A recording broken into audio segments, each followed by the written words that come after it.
Boom. Nice. We are live. Welcome, everybody. So I wanted to talk about, among other things, basically how everything right now is sort of a battle of perception.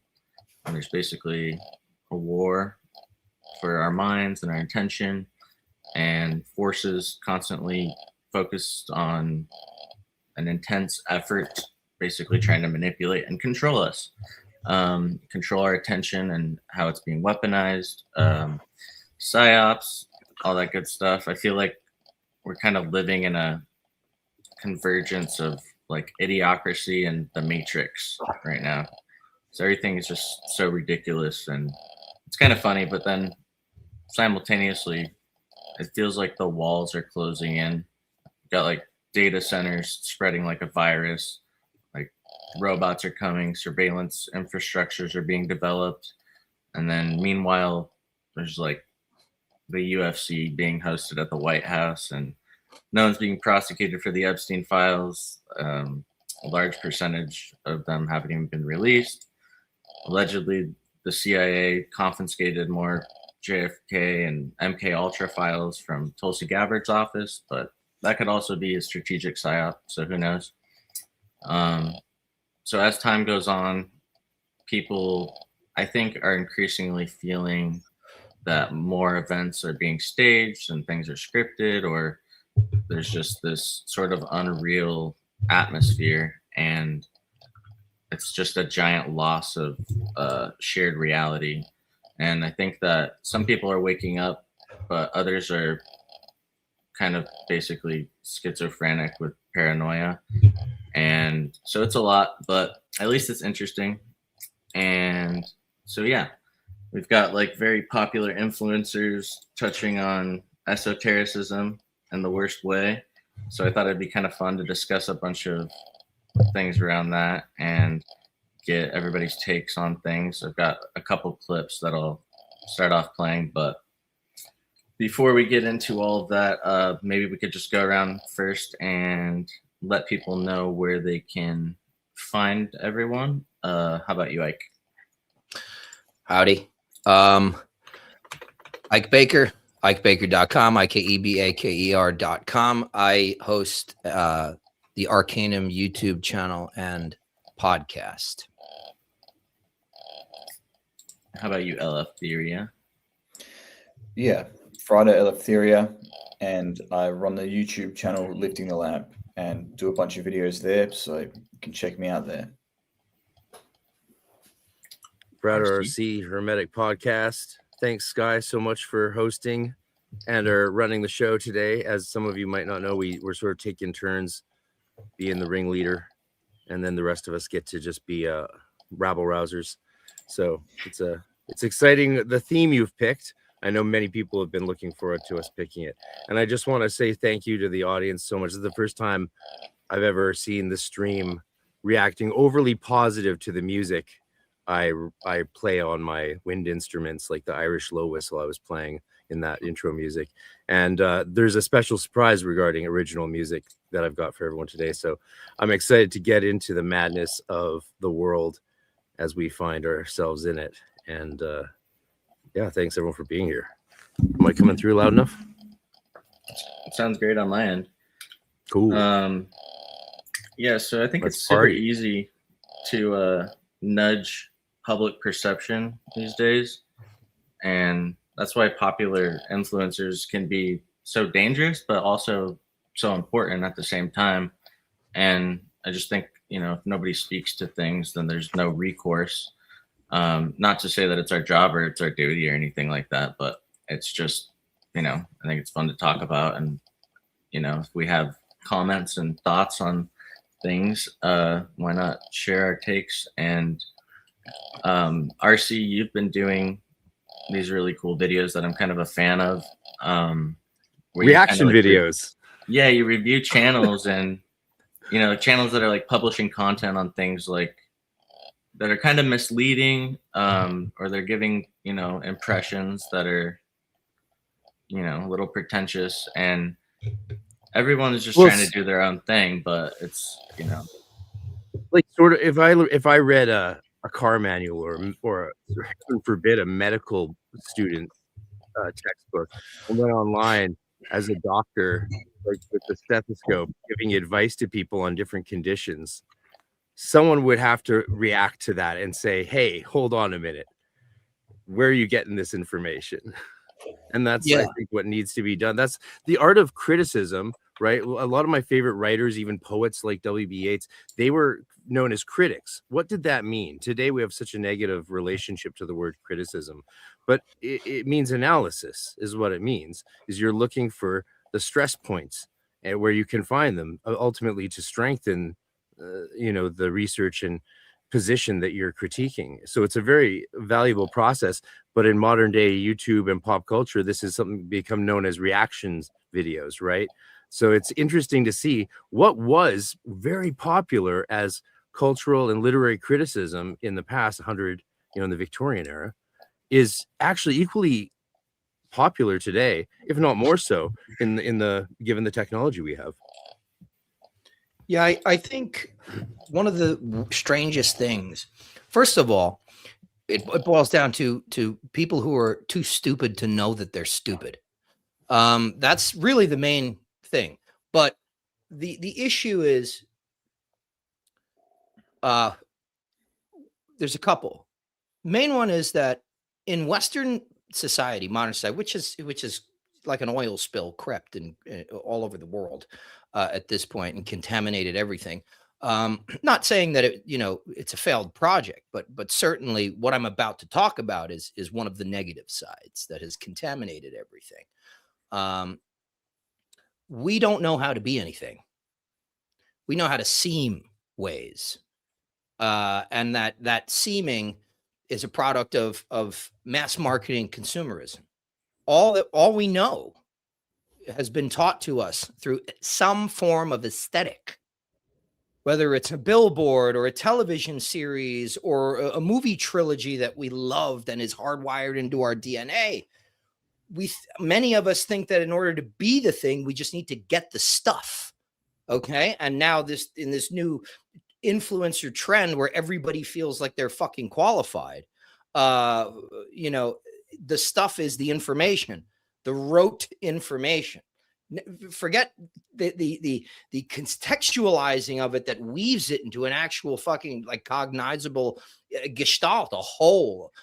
Forget all that. It's just these little hyper snippets of information that people just kind of feel like, I'm not even sure people are concerned whether or not their information is reliable, but they're just vomiting it out there. And the other problem is that, this. We grew up with TV. Normal people, average people, did not have audiences. Only people on television, only movie stars, only newscasters, only people who had that sort of stamp of institutional or media support and approval and credential had followings. Now that anyone can have a fucking following, depending on whether or not using AI, whether or not you're showing your tits, we feel like that gives us authority. Why? Because, I watched everybody watch Jimmy Kimmel or I have an audience. I see it just hyper inflating people's sense of confidence where they go and they talk about fucking things they have no right to talk about. I kept my mouth shut for 11 fucking years. Okay. Shut like an akusmatikos, and that's a huge problem that we're facing here, because what's happening is the market is getting so saturated that people are losing the ability to discern what is bullshit. All you guys out there, and I'm going to end on this, what you got to do right now is you need to strengthen the fuck out of your bullshit meter. Okay. Because only more of it is coming.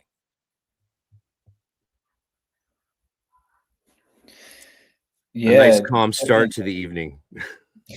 Well, I'm only going to be here for an hour, so I figured I'd start it off with a bang. Well, yeah. And it definitely is, getting harder to discern, you know, what's legitimate kind of opinion from what's just kind of you know, something that's just somebody talking a bunch of crap. And I think one thing that makes things worse with this, all this stuff floating around, this information that is bogus, is like RC was talking about criticism, and like the whole basis of like much of the Western form of civilization has been debate and discussion. Even the whole democratic process, you know, is two people with different political opinions disagree with each other, and they have a discussion about it to see if they can meet a common ground and maybe synthesize a different opinion that answers some of the weaknesses of each's own opinion. And that's how we move forward as a society. Whereas, you know, the dialogue or discourse that the Greek philosophers were so fond of, and now, if you disagree with someone, you're cancelled, or you're a beta cuck, you know. So we can't actually have those discussions anymore. So everyone retreats into their tribalistic little identities and never questions their reality, their view of reality, no matter how distorted it is. Or, you know, so they watch stupid TikToks and base their entire worldview around that and make it so that they can never be questioned. And then we wonder why people are going crazy and don't have a grip on reality. Amen. Can you guys hear me okay? Yeah. All right. So I'll just play a couple of videos. First of all, I actually like this one, just for the record. I think that she has some interesting stuff, but just wanted to play this a little bit. Actually, and this is Sigmund Freud was a Kabbalist, and they believe in bisexuality. They you know, worship Baphomet. They are trying to use psychology to introduce, and I read this in a book by a Jewish historian, David Bacon, to introduce, make their religion the religion of the world, Yes. right? Which is a pedophile-centric religion that believes in demons, it believes in child sacrifice, and it is the reason that we have the circumstances that we are in today, and most people won't be able to find this history. So, you know, stuff that it's always fun. Case in point. yeah. Point. I'm gonna play two more on the subject of the Kabbalah, and then we'll get you guys' thoughts on it. Oh, you're gonna give me an ulcer, Sky. Book of Revelation, What is Kabbalah? Kabbalah is something, after the destruction of the first temple, the Jewish people were famously enslaved and taken captive by the Babylonians. This is where the book of Daniel is written, and they picked up Kabbalah from the Babylonians back in maybe 5th century before Christ. And that they kept it. It eventually becomes, you know, Kabbalah is essentially, it's a form of and people would say magic. I mean, Gary Lockman says that what we think of as occultism is all essentially Kabbalah, at least in the West. It's a form of magic, but essentially what Nick Land believes is that the Jewish people, they kept the Kabbalah. It eventually becomes digital life, you know, through ones and zeros. But it's a Gnostic religion, which is to say it's hidden from non-initiates. Yeah, I mean, there's a mainstream version of it, but it's a precursor to digital life. So what Land and a lot of these people believe is that the actual salvation that the Jewish people provided was keeping Kabbalah, which eventually becomes digital life, which eventually becomes AI, which eventually becomes the creatures from the Book of Revelation, which essentially later go on to destroy humanity and fulfill the Book of Revelation. You know what I really love about Tucker Carlson is that he has this guy on who is 2 IQ points away from being fucking retarded. I actually like Tucker Carlson. Yeah. Well, how does that guy get on the show? What's the people are retarded. That's how he gets on the show. I was waiting. A lot of them believe. Sorry about that. Isn't it great that we've got 4 experts on the occult who can set the record straight from whatever the heck that was? Kabbalah becomes artificial intelligence. Interesting. I don't know. But forget about that. There's just so many things about those clips that are completely wrong that I don't even really know where to start. Well, first of all, Kabbalah comes from the Middle Ages. That's Yes. something definitive and not debated in the slightest.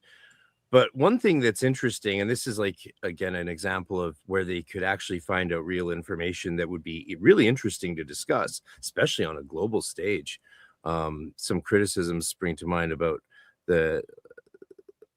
what Dr. Littrell was talking about with how the most prestigious academic chair in the world dismissed Gnosticism and the study of Gnosticism with one word from her throne at Harvard, destroying the field of Gnostic studies or scholarship, and therefore also handing the Christian nationalist right the biggest win they could ask for, which is confirming one single radical fundamentalist view of Christianity as the de facto, right? And a more interesting debate is what Professor Moshe Adel discovered, which was that proto-Kabbalah, so Merkava and Hechelot practices of second, fucking turn of the millennia, 0 BC, that whole era, the whole movement from Merkava into Hechelot. I usually talk about this in such detail, I just don't have it in me today. But there was a debate about whether or not it influenced Gnostic practices, Gnostic Christianities, or vice versa, and it was always believed that Gnostic views and religions, Gnostic Christianity, Gnosticism, influenced Kabbalah. But Moshe Adel showed that it was the other way around, and it was Merkava and Hechelot, Jewish spirituality, Jewish mysticism, far before the Kabbalah, that influenced Gnostic Christianity. And that's fascinating. So the Gnostic Christians really were influenced directly by Jewish mystical practices in a way that people up until Adele's research didn't even know. That's a fascinating thing to talk about, in my opinion. But no, they're busy talking about cults of pedophiles, which is hard to dismiss given all the Epstein facts we have to deal with and reckon with today. But then equating that with Kabbalah and saying that Kabbalists worship Baphomet, I mean, that's all just a load of crap. Like it's like Candace Owens saw one page in a Eliphas Levi book and just didn't read it and came to her own conclusions or something like that. I don't know where she gets her opinions from. Yeah. The CIA, I think. Well, it's one of those things where it's just like, I personally feel that these are people who are trying to comment. They're like classical musicians trying to understand punk rock. They're doing their best to know with the fundamentals of what they understand about, how quote unquote music is, so on and so forth. But it's extremely limited because they're not in that community. They don't live that life. They're not aware of the scholarship. I mean, Gary Lockman, there's so many others, how about Nicholas Godric Clark and Walter Hanegraaff and, this kind of stuff, the real historians and critics of that stuff. And, I find that people like this dude here who's just talking out his ass, they're all too willing. They're all too willing to go on and be talking heads because it's sensationalism. That's all it is. Like, it's that whole thing. I was, one of the reasons why I'm able to do podcasts kind of, I didn't really need too much. Don't get me wrong. The early ones were uncomfortable, but I didn't need too much lead up as I went to college for journalism. For a number of years. And so I was interviewing people. I interviewed Gloria Steinem, for God's sake. Now, what they used to tell me in the newsroom, the news editor, even at the collegiate level, don't let the truth get in the way of the good story. And I think that is ultimately the MO here for these emerging forms. You see, you have somebody who comes out of legacy media, out of Fox News, and kind of situates himself on a fucking Joe Rogan tier because he already has this notoriety, he already has these ins with media people, and he just comes out. I mean, this is I mean, it's no different really in any meaningful way than like Oprah's Super Soul Sunday. You know, like it's just, now this is just for, you know, a different kind of idiot. I've got a really funny one. This one's really funny. AD exposed for supporting Israel on the Yes, same day. I forgot to mention that. Thank you for telling me, and I appreciate the TTS. LeBron James is no longer the GOAT. Anybody who glazes LeBron James, it's now LeGoy James. LeGoy James, now and forever. I've been saying LeBron James was a paid shill ever since. You see, every time LeBron James gets on the court, he goes, he's spreading Kabbalah magic onto the court. He's met with rabbis as a spiritual leader, even though he's not Jewish. That is hilarious. First of all, that guy looks like that dude look, and you can always rely on me for the ad hominem because it's funny. That dude looks like Uncle Fester on Ozempic. That dude is like super influential. Who is that? Sneeko.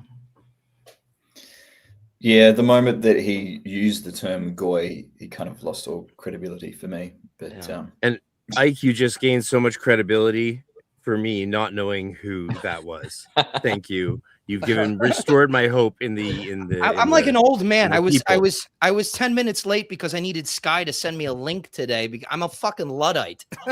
Yeah. I'm wondering if like you're signed in actually as a guest and not like in the back end of StreamYard. I'll have to make an instructional video for you on how to use all the tools of this thing. Yeah, I know, it's funny, right? Yeah. It is pretty funny. I think you should know better. You're a millennial. Yeah, but you know what the thing is, I grew up differently than a lot of people. I never, my father used to, I grew up in a house that was half European. My father used to bring me phones so that he can get in touch with me when I was in college. And I used to take the phone, thank you very much. And I'd get, as soon as I got on campus, I'd go like through the woods to the lake and I would throw the phone in the lake because I didn't want anybody to be able to get in. Like, I know that I'm on a tether, you know, with this fucking thing. So it's one of those things where as somebody who has a podcast or a YouTube channel, like all of us, I think we're all aware about it's scary how you can get roped in to this thing. And so I try my hardest to, like, I only go on if you need to do something. There was a big report that just came out in the form of a video form today about bot farming and how common botting is. And it's sort of gone viral, I think. And a lot of people are going to be talking about it over the next few weeks. I can't remember what it's called or who made it, but I saw a review of it and it's shocking. Yeah. How many, so like things like Candace Owens, I think she's there. All these people are heavily botted is the point. Right. And it benefits, it's an issue for advertisers because it's, you know, defrauding them slightly, but apparently companies like Twitch don't ban it because it's beneficial to them ultimately. So a lot of the stuff, basically the message is that I took away is even more of the stuff online that you think is popular isn't, and it's just completely artificially what do they call it, astroturfed. And I think a lot of the movements, like far left and far right movements, are really key examples of that. Yeah, I mean, that's horrifying because effectively, you know, and I've talked about it before with Sky. I might have on this, but we live in a manufactured reality now, which is a manufactured culture. You know, it's unbelievable that we have rendered ourselves into this state. We have delivered ourselves into this state. So everybody's out there talking about, you know, the quote unquote elites and all this stuff. It's like, well, like adepti of initiatory traditions in the West, you know, we're going to tell you to, like, the only reason these people can manipulate you is because you haven't fucking worked on yourself, you know, and you haven't awoken, you know, that the part of the soul which intuitively knows, you know, but that's a different conversation almost entirely. But it's just, you know, I try my hardest not to be overly cynical, and I always believe that there's hope. I truly do, right? Because I have faith in God. And that's how it always works in the greatest stories, man. It really always does, right? I mean, Frodo in Lord of the Rings, too weak ultimately to cast the ring into the fire. It just so happens that his pity saves Gollum. There's a million stories like that where it just looks so beyond the pale, like the odds are just too much. We're done. We're, as the kids say, cooked. But something stirs that no one could have anticipated, usually something very small that snowballs into something immense that turns the tides in the 11th hour. And that is the divine.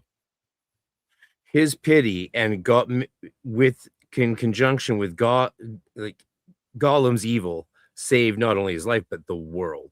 Like what a crazy nuance to introduce at the very end. Like that's an ending.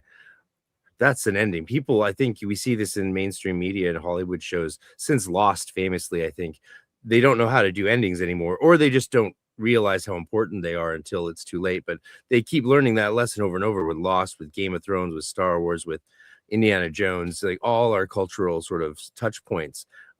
You know, and I had Cameron Passion on my podcast a while back. He's a, you know, friends with the Doomcock, Lord Doomcock of the Overlord DVD, which are the big in that, they're the kings of that space. And he really does believe, from inside working in major studio shows, that it's all intentional, like all part of Mockingbird. He really does believe that. He says that's what his experience was of it. And it's crazy, but I think they might be exactly that. Yeah. Intentional destruction and demoralization. Yeah. I believe that. I mean, not even going into how everything is being destroyed and deconstructed over the last few years or decade of new films and TV shows, but even like before then, it feels like you can't just have like a story where good wins anymore. It's always got to be like the hero who actually turns out to be a villain in the end, because it's inevitable that everybody will become corrupted, and then, you know, the ultimate victory of good will be spoiled in some way, you know. So there's always got to be a hero who's deeply flawed, who makes a lot of mistakes, or there's got to be like a hero who turns into a villain and kind of bursts everybody's bubble.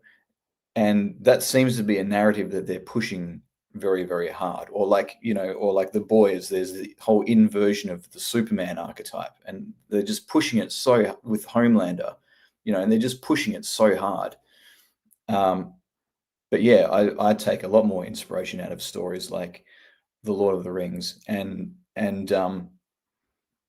even though it's a story about, you know, good triumphing over evil, like there is that nuance, and there are important lessons within that about small acts of good and the impact that that can have, and you know, but still acknowledging the power of evil over the world.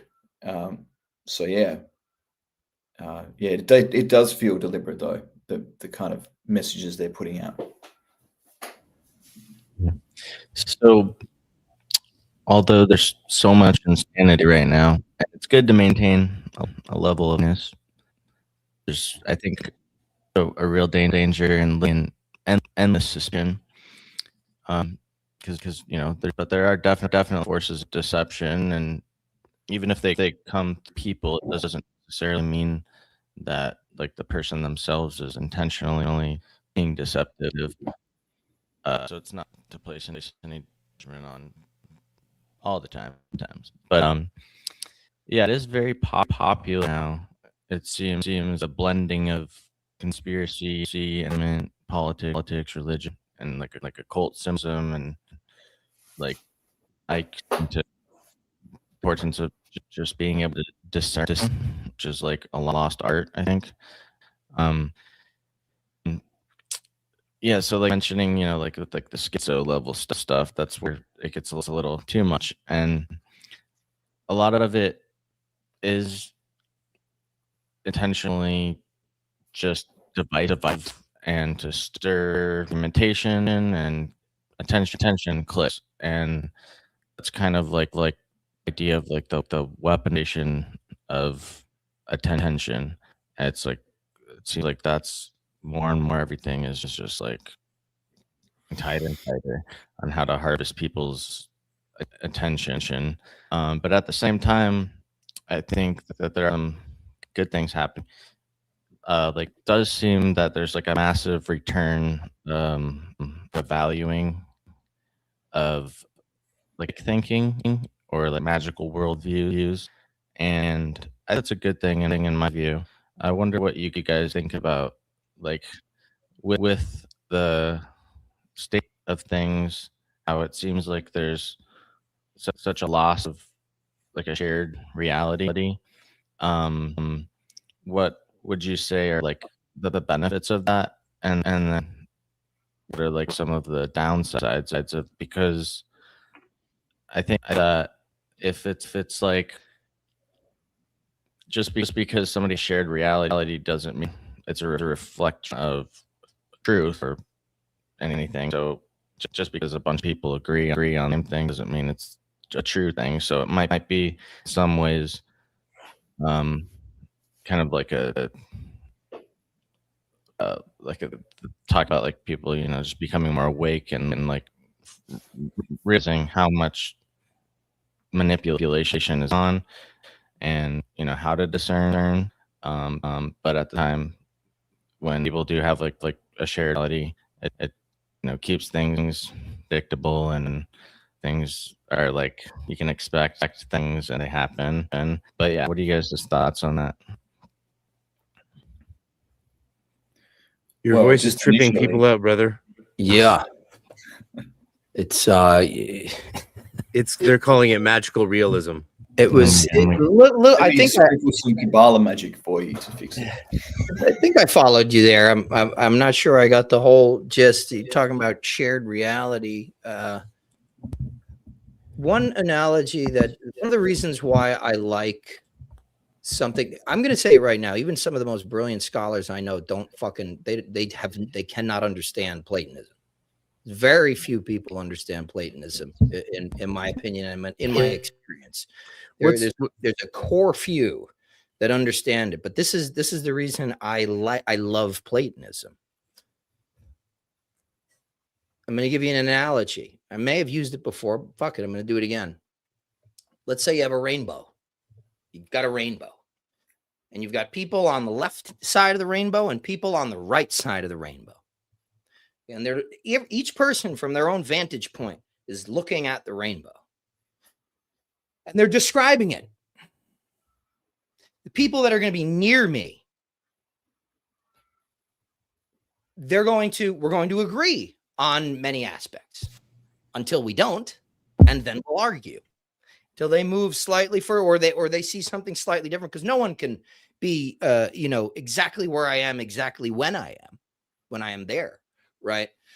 Then you've got people on the other side of the rainbow that are looking at it, and let's say it's completely different for them. It's a completely different vantage point. So you've got two sides and people who are they're participating a reality, but they're not sharing one. Why? This is what Platonism tells you. People are fucking obsessed with their own relationship to the rainbow. That is self-obsession. This is where we go wrong in everything. Everything. We obsess over our relationship to whatever the fucking thing is, right? I'm the star of my movie, and so what that makes you the arbiter of reality. And you get people who fly off into outer space and say reality is subjective. It's like, yeah, what if I stabbed you? Then reality's not subjective. No, you're in pain. You've got a world of trouble. Okay. So what Platonism is trying to do is tell you, forget about your relationship to the rainbow. Let's come to an idea of what a rainbow is. Let's discuss this thing at the highest, most essential level. And what that does is it allows you to see that you are obsessed with your own perspective. Okay. So that, I think that is extremely important for people to begin to understand. I mean, tell me what you think, but could that be summarized in 2 seconds as this? The people are retarded. Is that, Yeah, sure. did he nail it? Yeah, I mean, he's saying the same thing Plato did. Plato took 37 dialogues to do it. I'll make a version where there's like cut and paste Plato over his head. Yeah. Yeah, we're Sky's working on his technical issues. Sorry about that, people. We do find his technical issues surprising because, as you might know, he runs his own podcast and has a podcast with Ike. And if these issues occurred on that, well, then he would have been addressing them before. But it's only on Arcana SYNAXIS that apparently the juju is so hot that Sky, mixed with his good looks, just burn out his own RAM or system, or maybe he's frying the cables. So yeah, we chalk it up to your sexiness, Sky. Don't blame it on the tech. Blame it on the chisel jaw. Yeah. But yeah, to address Sky's question myself and add to this part of the discussion, I think the consensus reality is breaking down, but also the consensus reality sucked. It was boring and it was ugly and it was superficial and it wasn't working for the majority of people, and it absolutely sucked. So the fact that that's breaking down, it means we don't have a shared idea of what's real, but it also means that we have an incredible opportunity to create a new and better reality, and just play with reality a bit, which I think is what the period we're living in now is.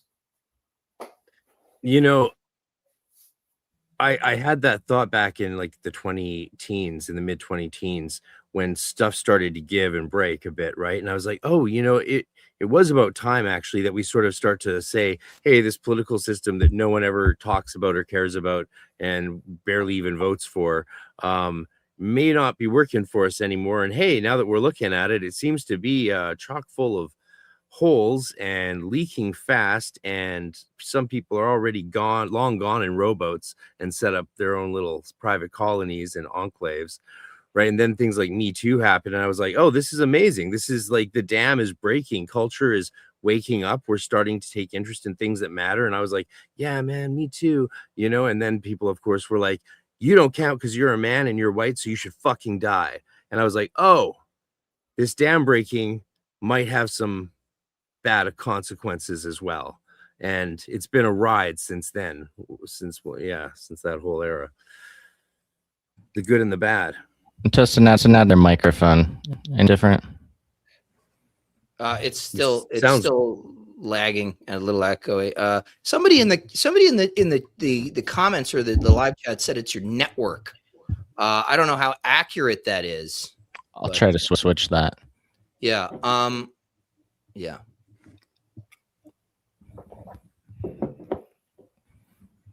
I'm going to play a video. Okay.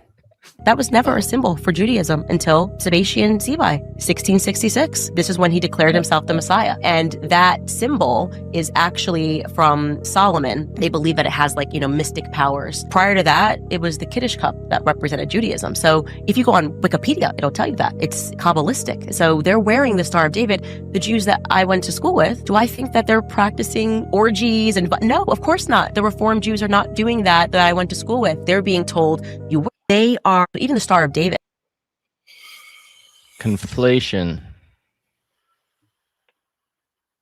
Yeah. Well, she's an expert clearly because she said it herself. You can go on Wikipedia. See, this is the problem. You go on Wikipedia. That's where you're doing your research.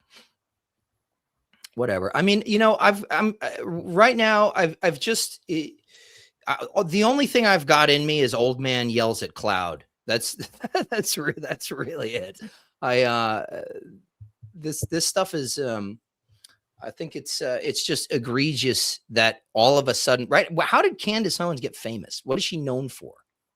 Well, she was a radical liberal, and then she's basically just been following the trends. She went Thomas Sowell Wright and went on Rogan and but she just bounces between whatever's trendiest and rides the tides. I think. I don't think there's any authentic belief in any of that behind people like her.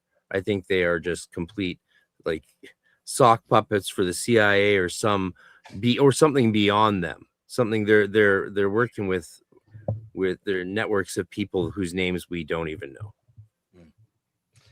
Agents of disinformation. Egregores of deception. Yeah, I mean, it's like rage bait. Everything she says is like rage bait. She's like a human bot. It's like, but to a very specific demographic, upper middle class wine moms. Yeah. Let me just say that Egregore of Deception would be an incredible like black metal band name. I think we should we do like a parody band? Oh, let's do it. We'll release a single for a Nokia Con. Hell yeah. Like Death Claw. It'll be called One Night Is Not Enough. I don't know. I still love it, Jones. Death Clock is great. Oh my god, Death Clock is the show. I watched the show. I don't know the real life band at all. Yeah.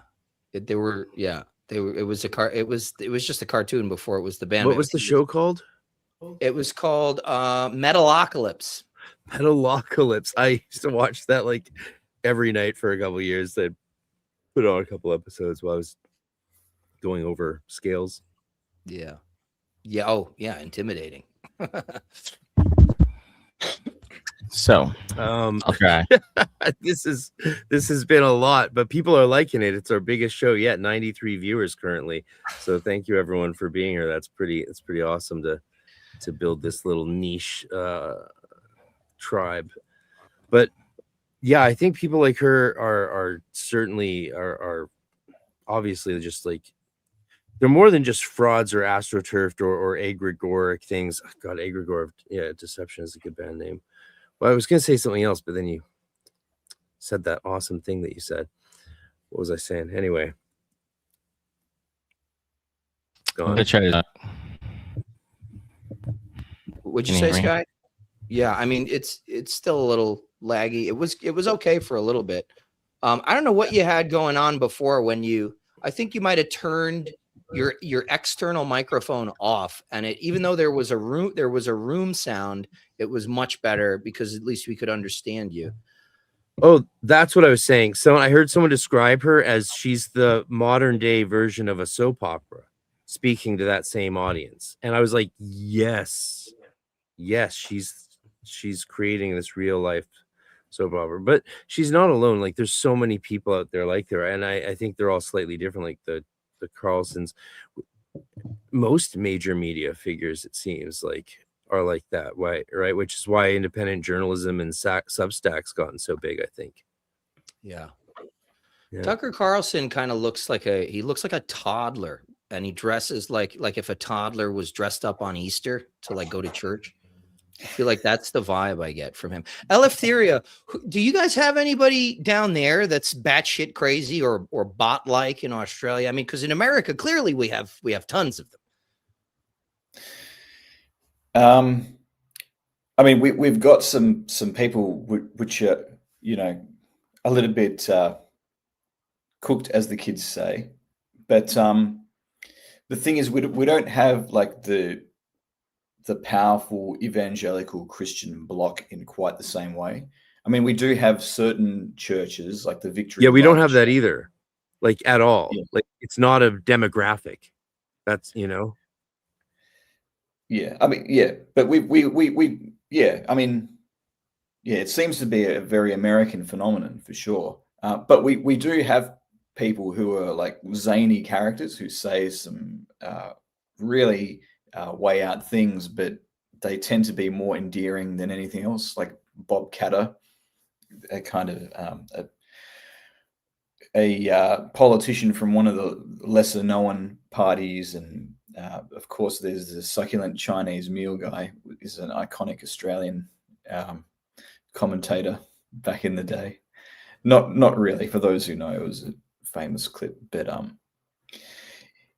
yeah, nothing on Candace Owens level, I don't think.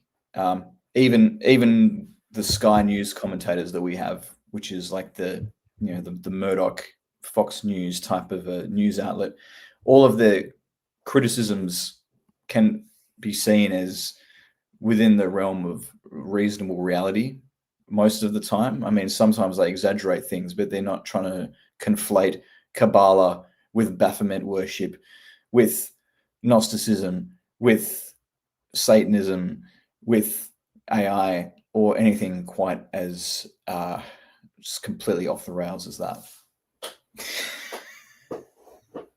Yeah, I don't know. There is a very special psychosis in America.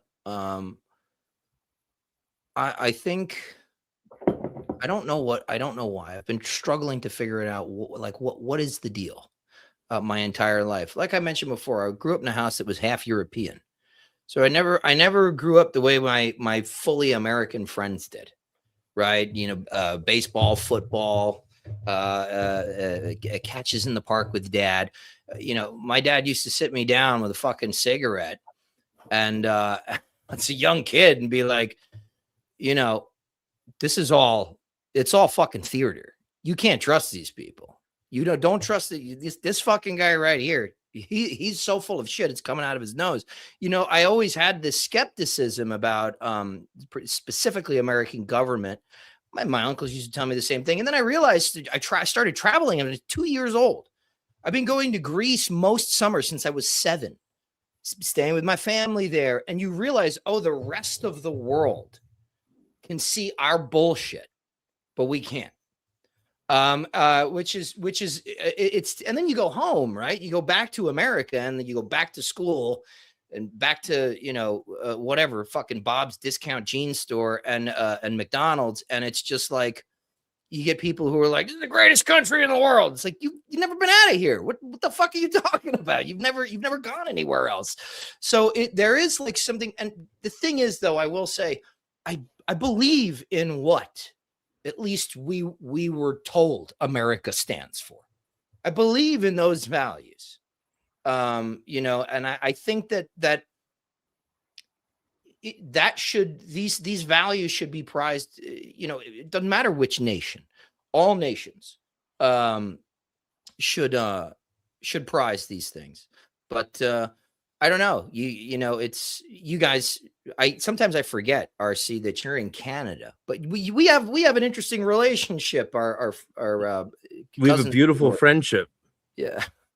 But there's like outside forces interfering with it. The Canadian government is not Canadian. It's mostly made up of Chinese.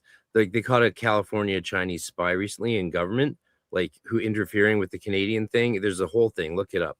And so that's multiple members of your government and our government working directly for the CCP, influencing our elections and yours. Like, our last election, the government is, I don't need to say what it was, because the government, our agencies, already made the statements, but people just don't care, because our population is deeply in a different frame of mind than yours. And God, I wish I could say more about that, but I literally have already had posts removed on Facebook by the Canadian government saying that what I was saying was wrong thing. Not it was untrue, that it went against their what was right for them. Right. So Canada is massively censoring us right now, to the extent that I can say only a fraction of the things that I'd like to say. Well, didn't Justin Trudeau at one point say that he admired China? Oh, yeah. Oh, I should get that clip for next time. Be more like the Chinese Communist Party. Well, I mean, he said the great thing about their system is that they can just tell people what to do, and they have to do it. Yeah. Well, doesn't that tell you everything that you need to know about that party and the direction that Canada's going in now? You mean like in slavery?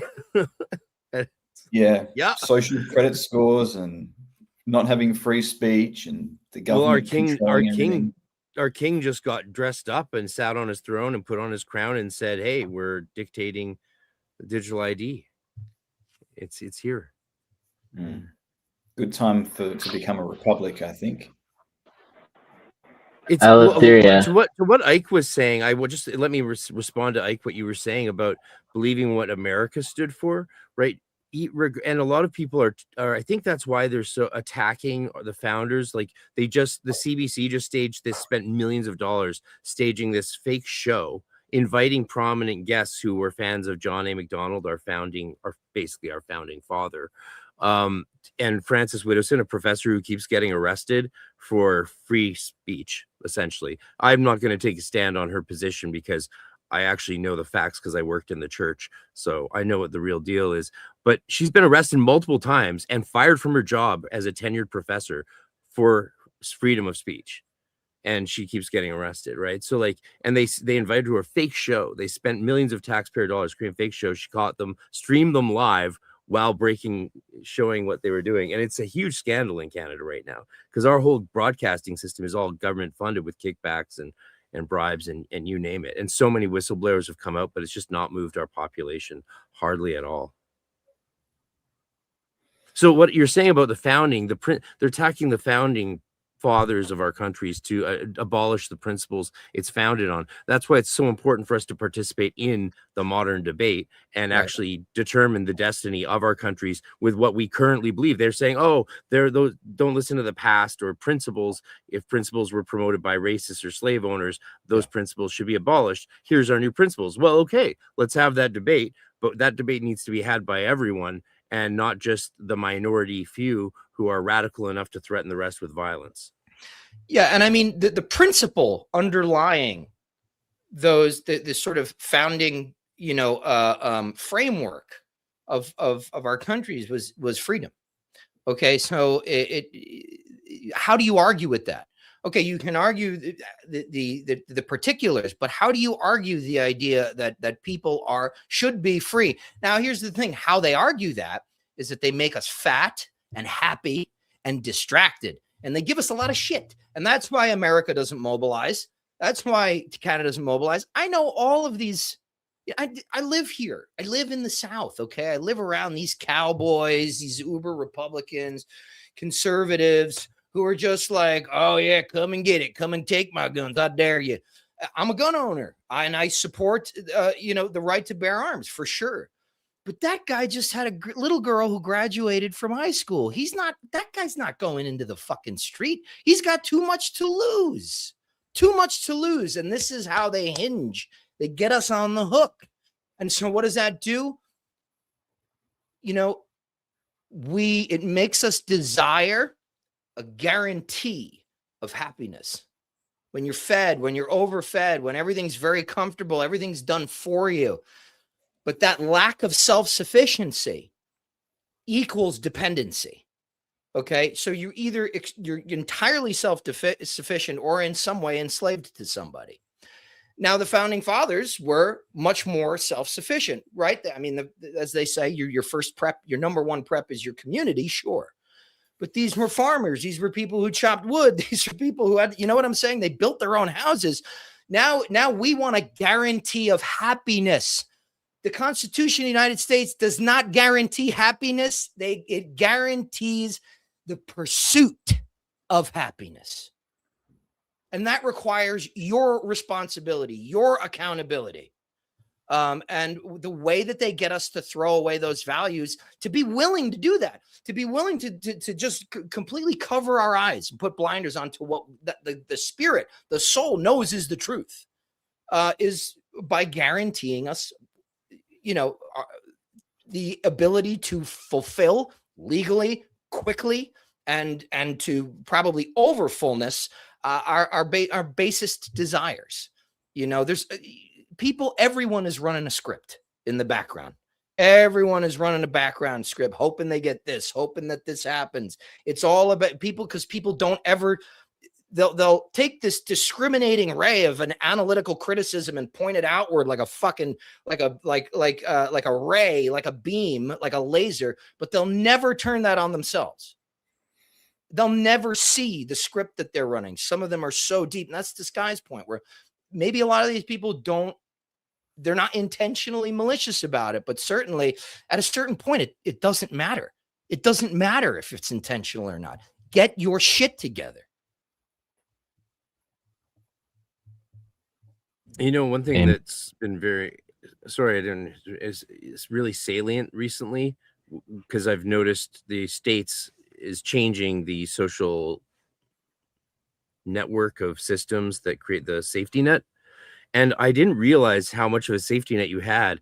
And actually, most of the stuff that everyone in Canada as a socialist country is fighting for to have as a safety net, you guys already have. So the social safety nets that Canada wants as a socialist country don't even exist here, but they do exist in America because you guys, as a capitalist country, explicitly make enough money to create them. And I found that incredibly ironic to realize that the reason we don't have the same social safety nets that you guys have is because of our socialism and high tax rate or corruption, however you want to spin it. And that blew my mind. It's like Canadians are like, oh, socialism. It's like, yeah, no, you're better off in America where you can get food stamps and social housing. In Canada, you get the street and crack. Euthanasia. Oh, it's a party now. It's a party now. You wouldn't believe it. Ike, how long do we have you for? Because I want to play the surprise before we lose you. How about another 10, 15 minutes? Does that work for you guys? I apologize. I have to hop off, but yeah. Should I play the surprise thing now? Give us a little reprieve, a little breather. So this, people, is a rough cut of the next promo for our events that we're all a part of in NokiaCon, the June workshops, June 13th workshops of the Arcane Research Society. I've removed, there's no sound effects on this quick video so that you can enjoy the music that we did, original music in studio. My buddy on steel guitar, me on vocals.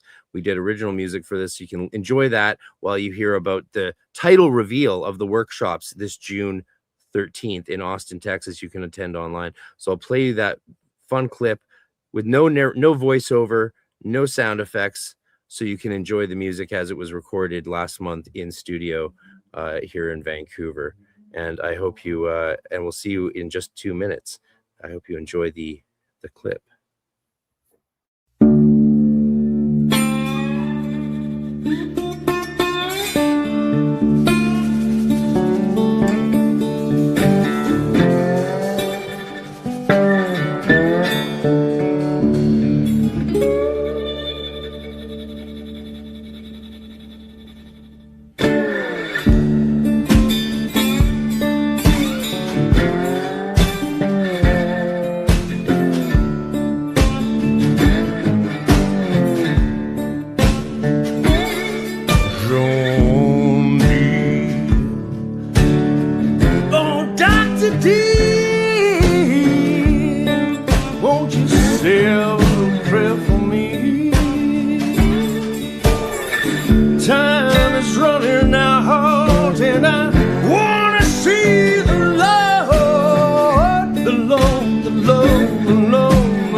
Wow, what a there lineup. you go.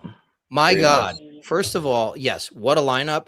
But who the fuck was doing that slide work? Because that was awesome. I don't know. Was that like a steel top guitar? Yeah, that's me and my buddy. We've been recording together since 2005 in his studio, Red Light Sound in Vancouver, downtown East Side, or East Van, Dude, in the house.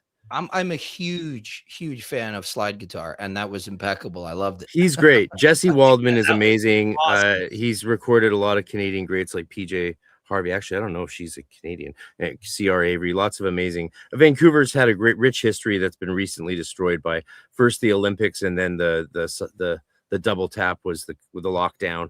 But there's still a few hanging around of the good scene and the good crowd. And I've been out of the scene because of the psoriasis on my hands. I'm lucky I can still play the low whistle, but I can't play the stringed instruments like I used to. So it's clearing up, it seems. So we'll see how it goes with this diet. But yeah, thanks for enjoying that. Yeah, the slide guitar work was. I love those steel guitars. Like I feel I GoPro'd the whole session to show these young kids how real music is made. So I've got like 100 gigabytes of GoPro footage from our doing that in the studio. It took 4.5 hours. $500, and for the final promo trailer before EnokiaCon, when we list all the titles of EnokiaCon presenters, which include both of you, we'll play the song again, but we'll have my friend add upright bass to it for a little extra snazzy, something. And I've got a whole ballad, a whole 20 verse or 10 verse ballad of Dee and Kelly will bang out for the fall, and it would be great to get you on one of the instruments, like. Yeah, whatever you need, man. That'd be fun. Yeah. I always like it when I end up doing something musical at a conference. One year at the IHS conference, Jamie Lamb, he wanted to do this demo of the Orphic hymns, but he wanted to play I think we had a portable keyboard or harmonium or something. He wanted to play in the planetary modes, and so we ended up kind of doing this impromptu sort of thing. And it, especially like how dense and heady the occult conferences can be. It was such a breath of fresh air to participate in something musical. So I think that's going to be a really cool feature, man. And it's very appropriate for Austin, Texas. I got to say. You're muted. Sorry. Yeah. And I think he did that in Open D as well, which is a fun voicing. Yeah. Eleftheria plays guitar too. I didn't know this. Amazing. I've not picked up a guitar in years, but yes, yeah. There's going to be, we're just gonna fuck around and find out when it comes to the live music at EnokiaCon. We'll prep some stuff, of course. Obviously, I've got all the verses written for, well, mostly for Simple Mage. Be a simple kind of mage. That's my favorite Leonard Skinner song, by the way. Well, now it's been rewritten to be about you. Sky, did you ike in the cover on that?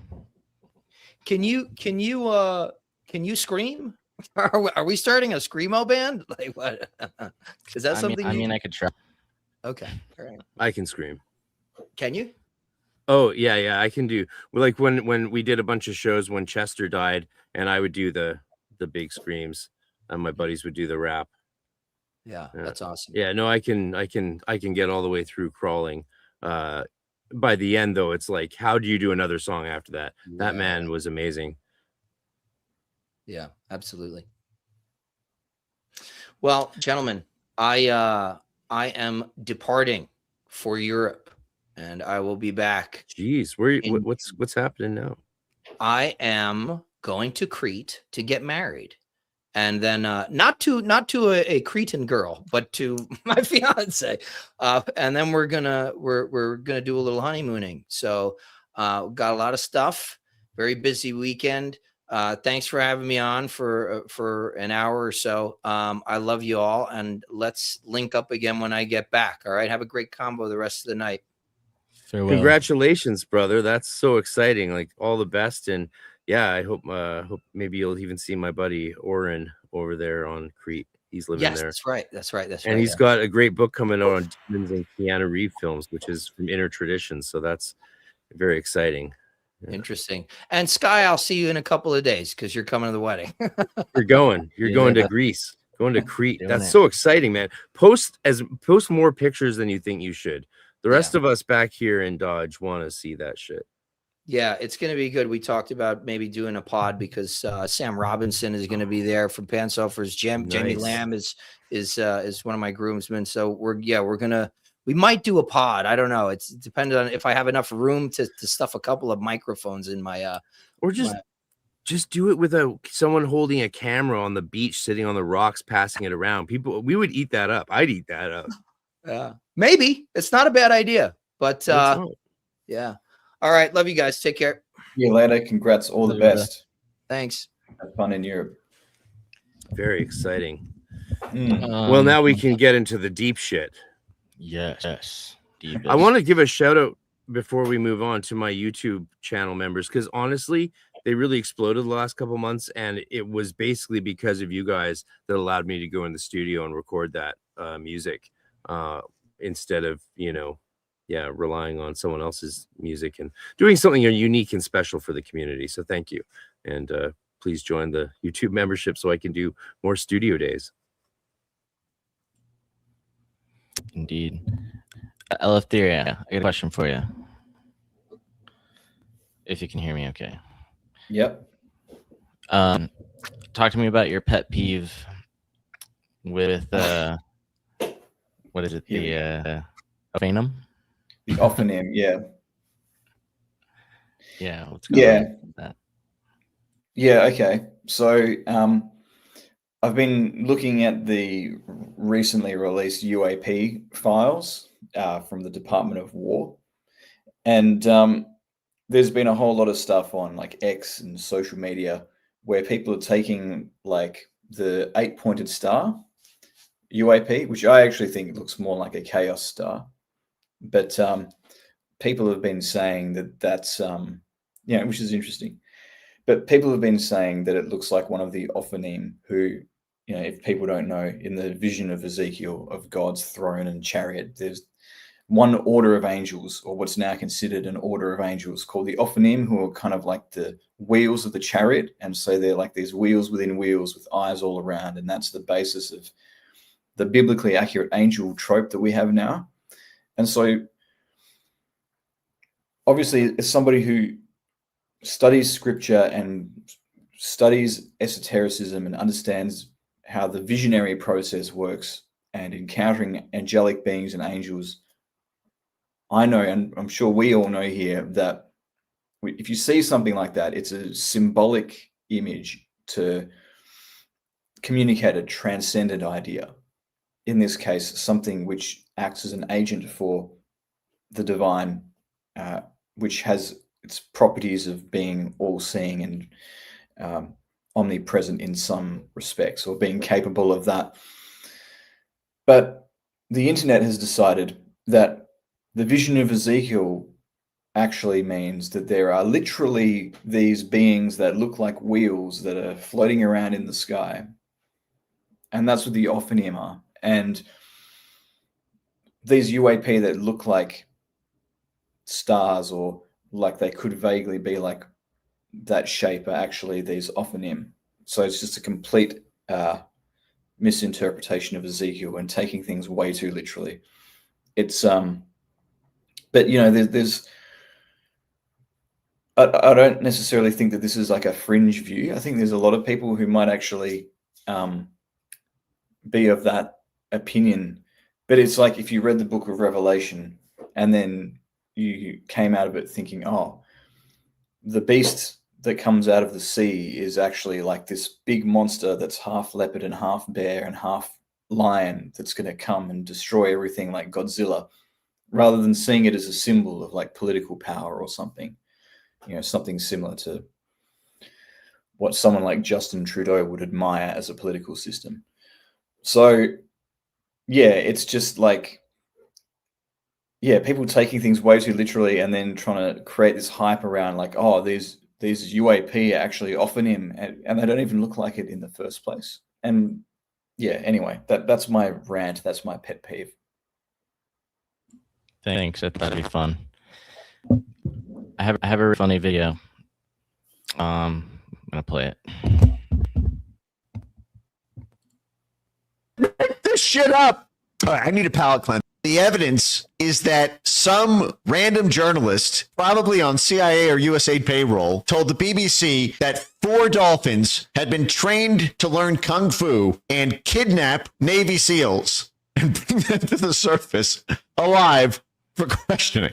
And because this BBC article came out in 2000, we are now accusing the Iranians of militarizing the dolphins that we brought there in 1973 to win the goddamn Yom Kippur War, so that they can punch out our Navy divers and bring them to the gay Ayatollah for questioning. And this will be the argument in front of the House Armed Service Committee for why hundreds of millions of dollars in new military contracts have to go out for our defense dolphins to guard against the Iranian attack dolphins. But that actually is a ploy. It's a front for us actually just training a bunch of attack dolphins to clear the mines so that the dolphins die instead of Americans, which gets us back to the friggin' extinction list. Where's the Whale and Dolphin Conservation Society to defend against the CIA doing this? Oh, you would think that the Whale and Dolphin Conservation Society would be the first to say, hey, don't use these dolphins as suicide mine-clearing dolphins. They're on the extinction list. But as it turns out, the fucking Whale and Dolphin Conservation Society is on fucking CIA payroll. Is that hilarious or what? I don't fully understand, but I'm not sure I want to. Is that a normal, healthy reaction, or should I say, what the fuck? These are the time. We're parsing my op age. I don't even know. Yeah, what to make of that? What's going on? There's CIA dolphins that are switching sides, or was that like dolphins with the lasers on their backs?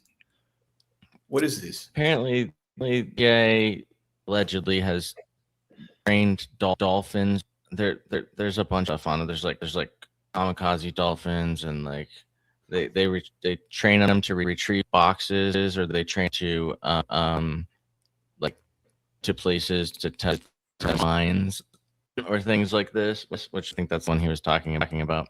But apparently dolphins are they're like militarized that are like trying to carry out tasks related, and multiple militaries are using them. So yeah, it's just. It sounds like it's some Johnny Mnemonic hacker dolphin shit for sure. Thank you, Francis Tremblay. Definitely. If people have questions or things they want us to address, put it in the chat now. We're one man down, so you guys we'll read the crystal ball of the group chat. Dorsal traders. All right. Spectre obviously isn't a real institution unless you count the World Economic Forum. All right. But if Spectre was real, they would have dolphins that they train to do things like that. Yeah, that's in James Bond. Yeah, wasn't there the guy with the sharks with the and then you pull a lever and you drop into the shark pit or something? Wasn't that one of the James Bond movies? Or Dr. No. Yeah, I think that's in Dr. No, the first one. Yeah, we rewatched it the other year. It was actually really fun to rewatch that, and we should do the rest. Yeah. So, what's your favorite conspiracy, Sky? Okay, go ask Eleftheria a question. Well, yours is more fun. My favorite conspiracy. Sorry, El. I mean, there's many. Well, there's favorite ones that are just funny, and then there's you have multiple favorite conspiracy theories. There's different categorizations of them. Oh yeah, that's fair. I like flat Earth theory because I like to watch the debates, and it's actually really educational if you listen to a flat Earth debate, a regular Earth, because as they get into all of the physics and like how they detect things and the radius of the earth and like all kinds of stuff. And I think that those are just fun because it's kind of stupid, but you actually learn a lot if you watch and like listen to people their arguments and listen on their arguments. It's really fun. So I like that one for that. But man, I wish I prepared for that question. It's just too much to think about. Adrenaline's interesting.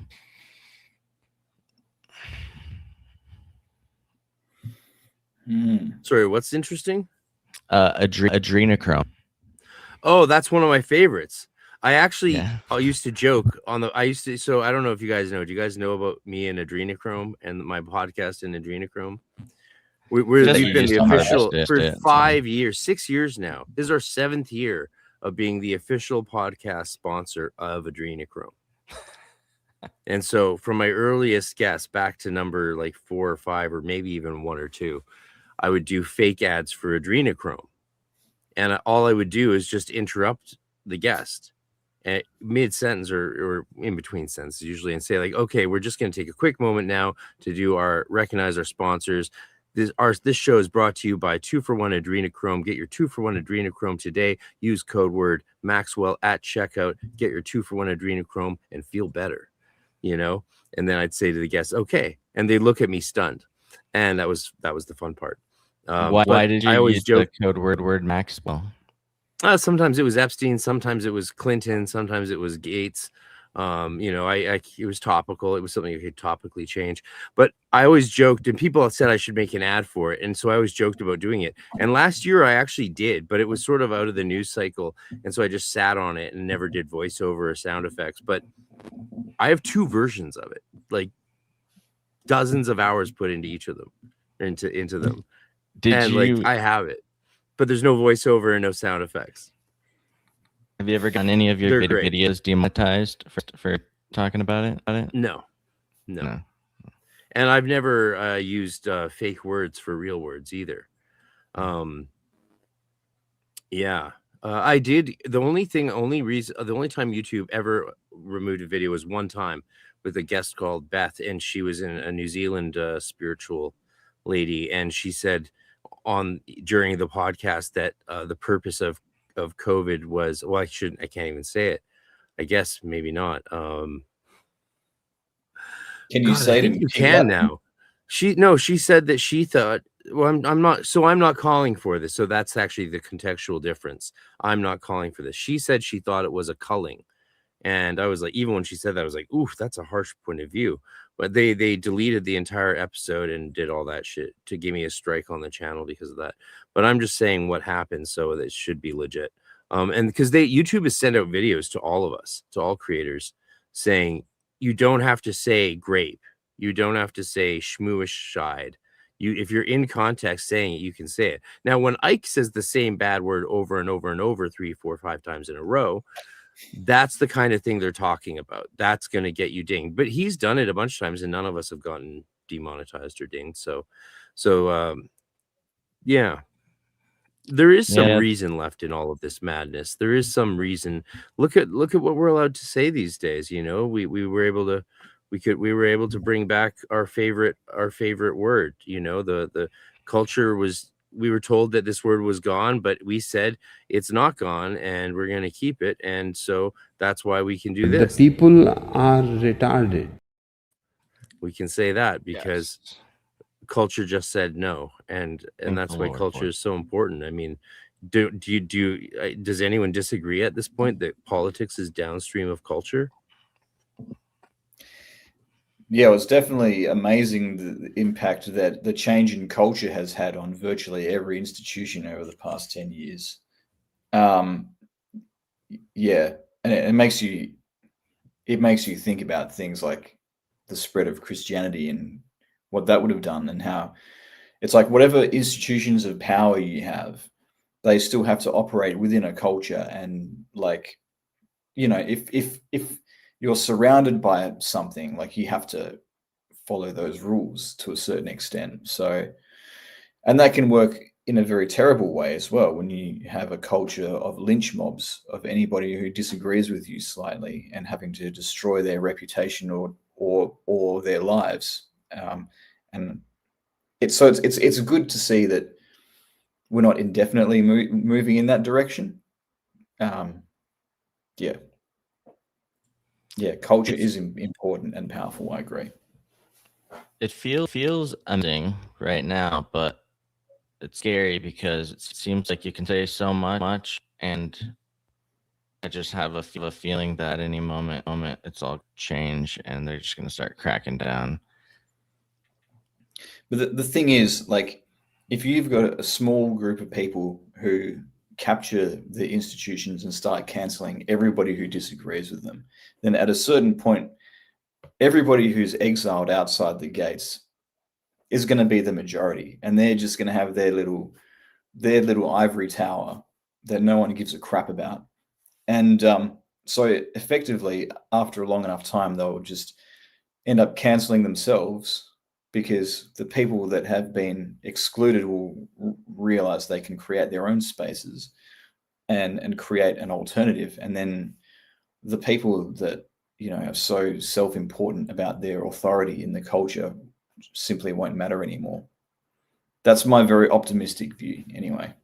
Yeah, the only thing I've ever gotten demonetized for was 2 COVID comments, and then one was some guest was talking about like trial commission and council on foreign relations, all these different groups, and I think he said he's like we got to get dangerous, thing like that. And I don't know if that was the thing that demonetized it, because he was like, you know, saying like inciting violence or something of those lines. But only in those areas I haven't had anything. But I have noticed the early days of Instagram, I post some stuff on like different intelligences, or like their buildings in different countries, and like what they were for. And one of them was like to computer stuff or something along those lines, and that one they removed the post on it multiple times. I could never read it, so it was just kind of weird. I wouldn't have thought, but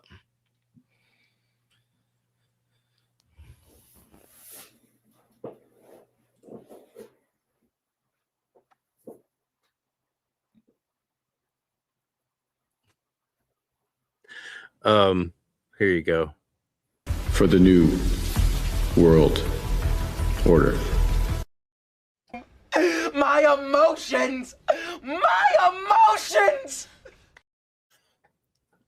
We had some dead air, so now we're laughing.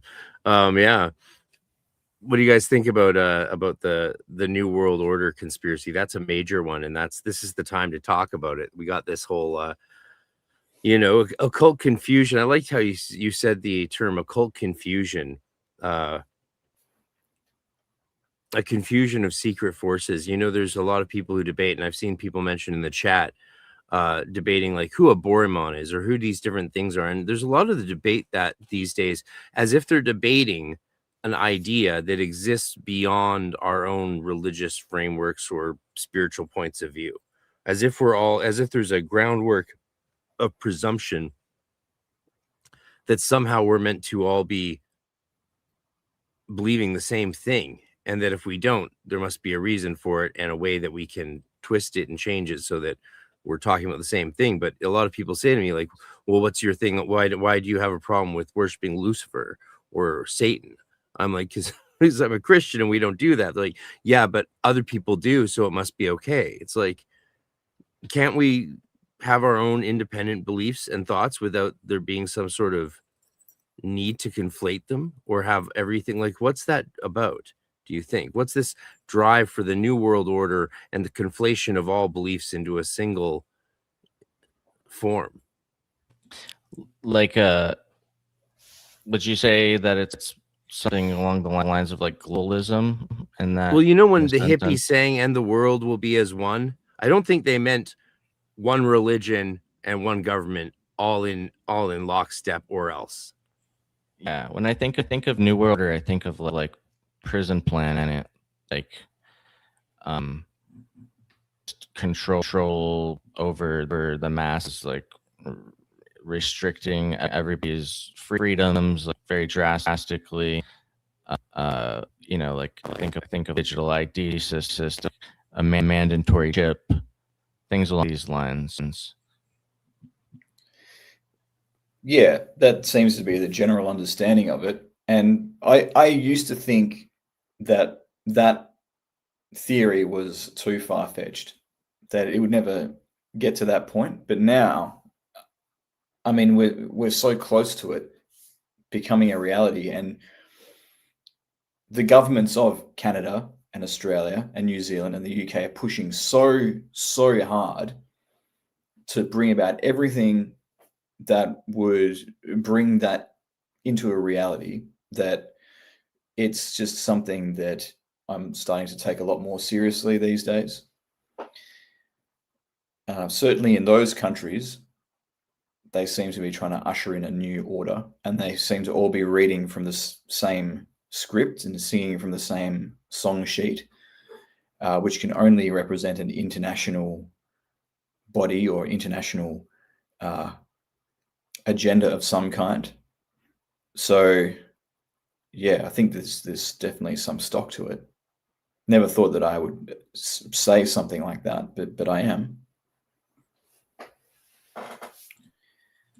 I think that it's kind of every time I'm on social media these days, I'm just getting bombarded with more and more. It's along the lines of like they're building these data centers, and like the city council is like they're there and they're talking to the people, and like people want them. They're still doing it anyway. Like they're incentivized. Like somebody's like really pushing for this infrastructure of like data centers and like install these cameras that are monitoring people's license plates and more and more digital biometric type stuff. And I mean, you could just see it's just like coming in more and more and more. And where's that lead? And are the people in power going to actually represent the people when it matters, when people are saying, hey, we don't want this? If they're in positions of power, what's going to be in the way of stopping them from implementing all of this stuff and deploying fucking robots or some shit like that?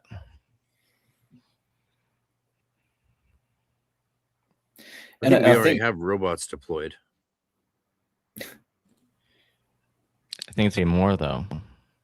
You mean like the drones, or?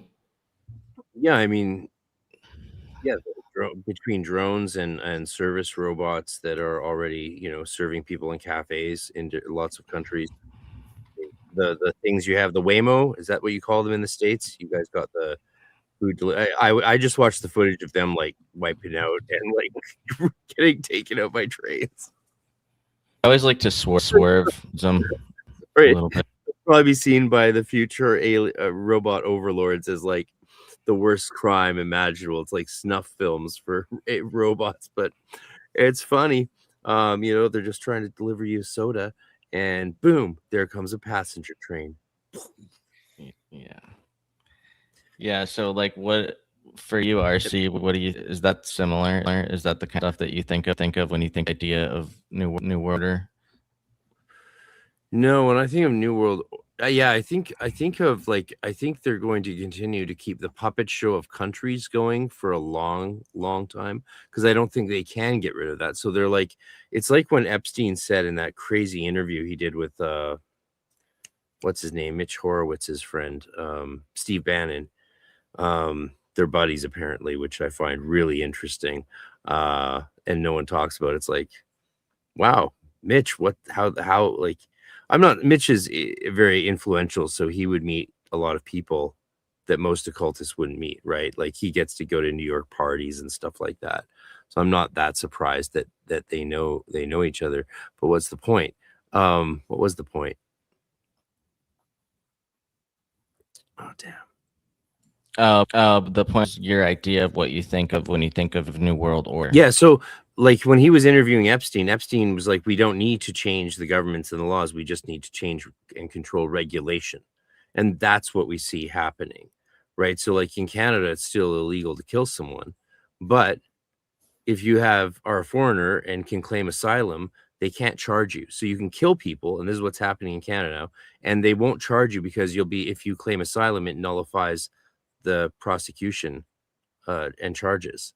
So there's no point for them to charge you because you claim asylum, and then you just get a slap on the wrist because nothing can interfere with your immigration status. That's sacrosanct. So if you rob a liquor store, speed down the freeway, wipe out and kill a family and a baby, you get house arrest for grand larceny and multiple homicides. That's it. Because according to the judge, and there was like 7 of these cases in 1 week we had a few months ago or last year or whatever. There's so many of them now. It's unbelievable. This guy in Vancouver just murdered his girlfriend, and he said, when asked why, he said because she was white, in a stairwell, stabbed like 16 times. He's getting a few years because he's been hard done by because he's not white. It's like, this is regulation.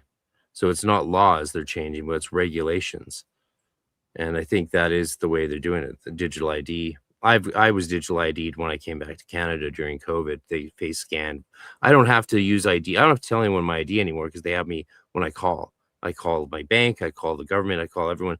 They know it's me instantly by my voice. Wow. Like our TVs are filming us all the time. The computer's filming you all the time. Your phones, everything's relayed into massive central databases already, has been for years. The question is, how do policies continue to roll out to eradicate us slowly and just decrease the size of our cells, literally? Yeah. Have you seen they're called The Feed? No.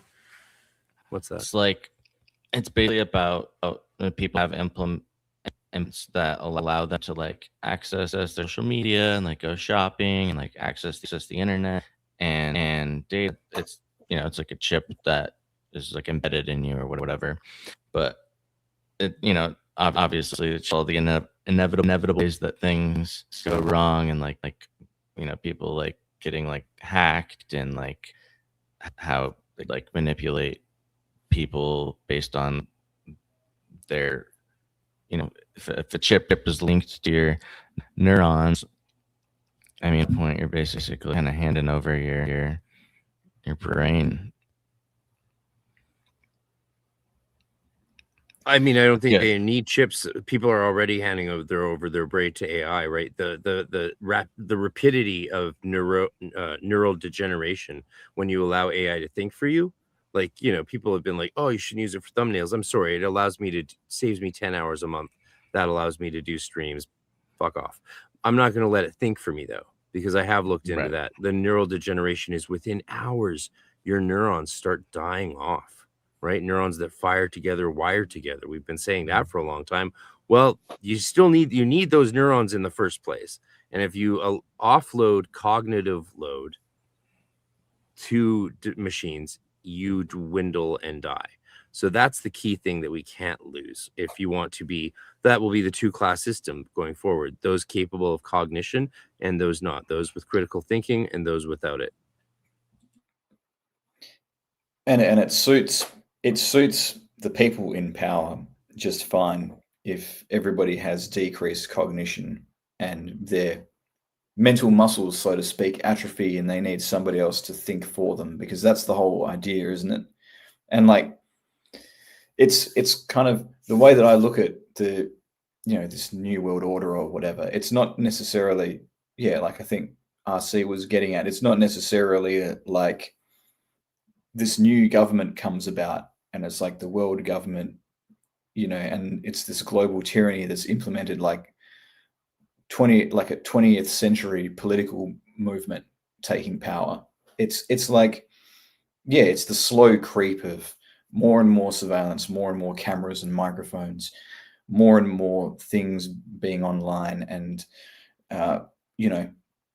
having companies controlling like we used to have our own DVDs and our own videos and things, and now everything's a subscription. So companies have more control over what we can and can't see, and the digital currency goes into that as well. And as everything gets digitized, it means that there's more control over it from remotely from somebody else, and none of that requires any change in the guard in terms of the government. It's just this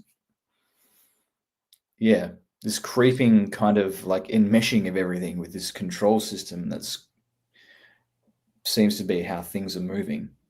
Yeah. Once they get AI to be able to create a method for at scale building water desalination plants to power their own fucking data centers, then I'll be like, okay.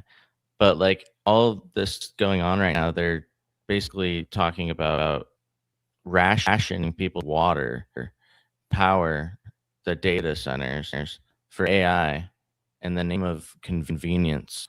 And it's like at that point, you're just basically prioritizing machines over humanity. And so it's like, if you got the traject things like that and where that can go, that's where it gets pretty scary, I think. Yeah, and didn't Sam Altman make that comment recently about how human beings are inefficient because you can just get an AI to do the same thing, as though human beings are just like a data point for productivity that can be thrown in the meat grinder for the sake of the system and replaced with something that's not even alive. Like, it's just it's spine chilling, like how misanthropic these people are at the very top. Yeah, it's anti-human. I love it. That's such a great word for it, misanthropic. But really, they don't hate their humanity, or they may, they don't. They want it to merge a bit with tech, right? Of course, Brian Johnson, all that shit. But like, it really actually, maybe we should stop calling it misanthropy, because maybe it's actually just classism and elitism, like, but to a deadly degree.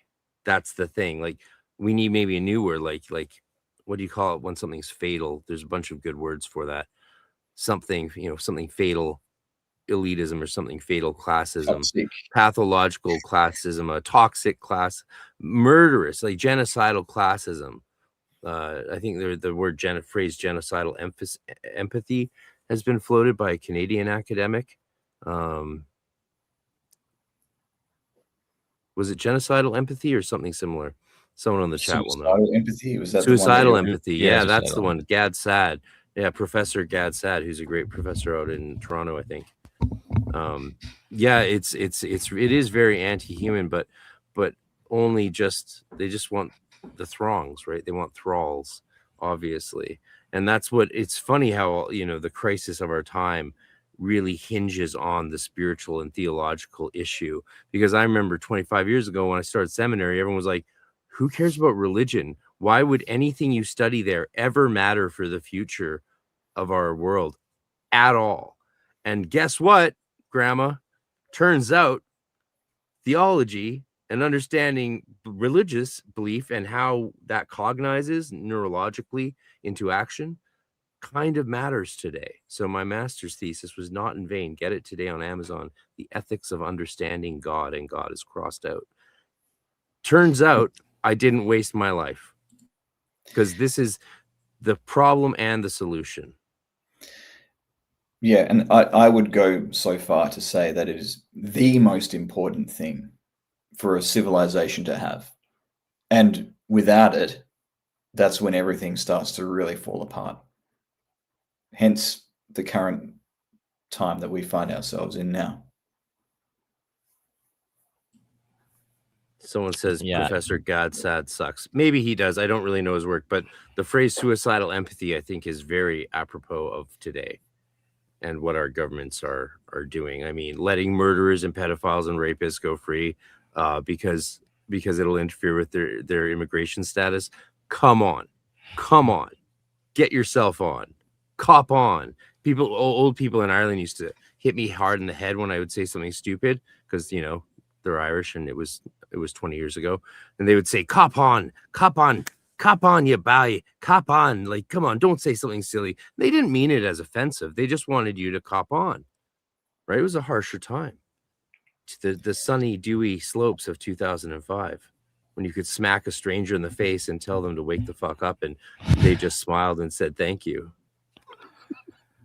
Good time. Yeah, I mean, and it's kind of remarkable because like the political parties that are pushing this now, like 20 years ago, would have had what was then considered a quite moderate position in saying like, okay, there needs to be some limits to this stuff. Whereas now, if you say that, you're a fascist, you're a far right extremist. So it's just incredible how the Overton window has shifted so far to the left that it's basically like not even in the house anymore. Where are those 80 or Western Irish octogenarians to smack the world upside its face with a shillelagh and be like, cop on, we've got work to do down at the pub. There's no time for this genocidal empathy shite. Yeah. Have either of you seen the movie Surrogates? What? Wait, what did you just say? Ah, shit. Is it kind of? It sounded like you said a very bad word. It's a Bruce Willis movie, Surrogates. Oh yeah, that was classic. I think they filmed that in Vancouver here. That I didn't really like it as a film, but it lost me. The way in which it told the story sort of lost my interest early on, and that's why I don't remember it well. But the idea, I think I remember pretty clearly. Like you use a better idealized form, right? That's another thing. Everyone's going to have sex robots at home soon, right? Before we know it, right? All these lonely guys out there that don't know how to talk to women are going to end up with sex robots. The rise as I've aged, in which the guys younger than me had their first kiss. Like I remember being, I remember when it was like, oh, the most guys haven't had a kiss by the age of 25. And then a few years later, I was hearing young guys haven't had a kiss by 28, even a kiss. And then I was hearing young guys are still virgins at 35. I'm like, okay, I know I'm a different generation. Like a lot of people say I'm part of the luckiest generation, actually. And I guess that would include you, Eleftheria, because we're about the same age, if I recall. I can't recall. I'm a millennial, so I've been screwed by the system pretty much my entire life. So I'm definitely not in a lucky generation. Well, yeah. So I got to be part of the tail end of Gen X, and then the millennial generation exploded. So there was twice as many girls a year younger than me than there was of my age and older. And so we had this, like, they call it the Gen X feeding frenzy, because we had this plethora of women. I happened to always date girls older than me usually, so I sort of missed out, but it's because I was looking for people who wanted to talk philosophy instead of go to parties and raves. Right. But yeah, there was this whole party time, you could say, for a while there. But then all of a sudden it dried up, and the new wave was like what they're now calling incels, which is wild. The whole incel guys they don't know how to they're not socialized. I find that very shocking. And again, we have this population collapse, which they're using. So they must have done something to cause that intentionally, so that there'd be a population collapse that would necessitate bringing in a subclass of foreign slaves, essentially. And I talked to the Uber drivers. They feel like slaves here in Canada. I mean, there's probably multiple things that they're doing, if they can, or certain people, certain agendas, control population. I think that. Don't they? Go ahead. Oh, go on. I was gonna say, don't they all limit, like, say, in places like China, isn't there a limit on how many children you can have, actually? That ended a long time ago. That was a bad experiment that they regretted. Oh. The one China system. Oh yeah. Oh, this was definitely during my era. I mean, you remember this Eleftheria, right? Like, so like if you had a girl, you just drown it into the toilet. If you had a boy, you'd send him off to become a future incel at a CCP corporation. Yeah, so it's like the combination of a low birth rate plus traditional values, meaning that there's basically a what would you call it, gynocide that was happening, it meant that there was not enough population replacement and too many men. And so that's at least one thing that came out of it, was the game show If You Are the One. But where there's such a high demand for women, because there's so many blokes that they can be on a game show and actually adjudicate whether they're the perfect partner. But it's certainly a disaster in terms of China's population trajectory, like a overcorrection for having a population that was getting too big. And then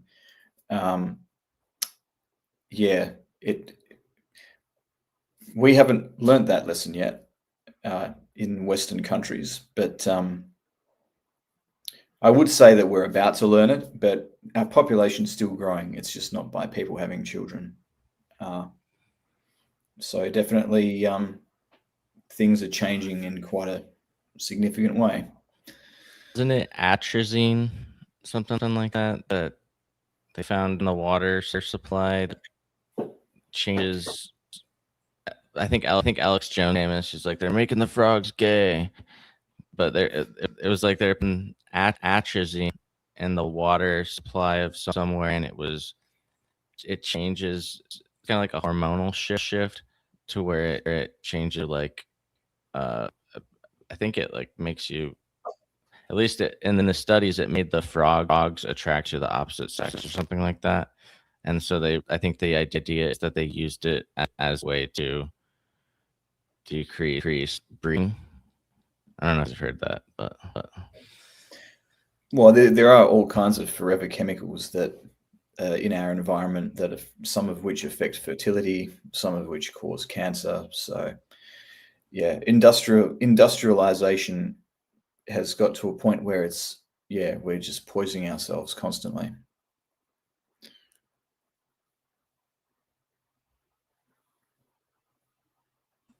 Well, I definitely think this plan goes back a long way, right? The Yuri Bekmanov stuff. I mean, this is clear. Like, that's what we just didn't see coming. A lot of us, like even a lot of my friends who were talking about this stuff in the mid 90s, early 90s, even. Some of my friends were talking about Alex Jones in the early 90s, because I didn't have cable, and they were talking about the Lolita Express all the time. And this is like 93, 94.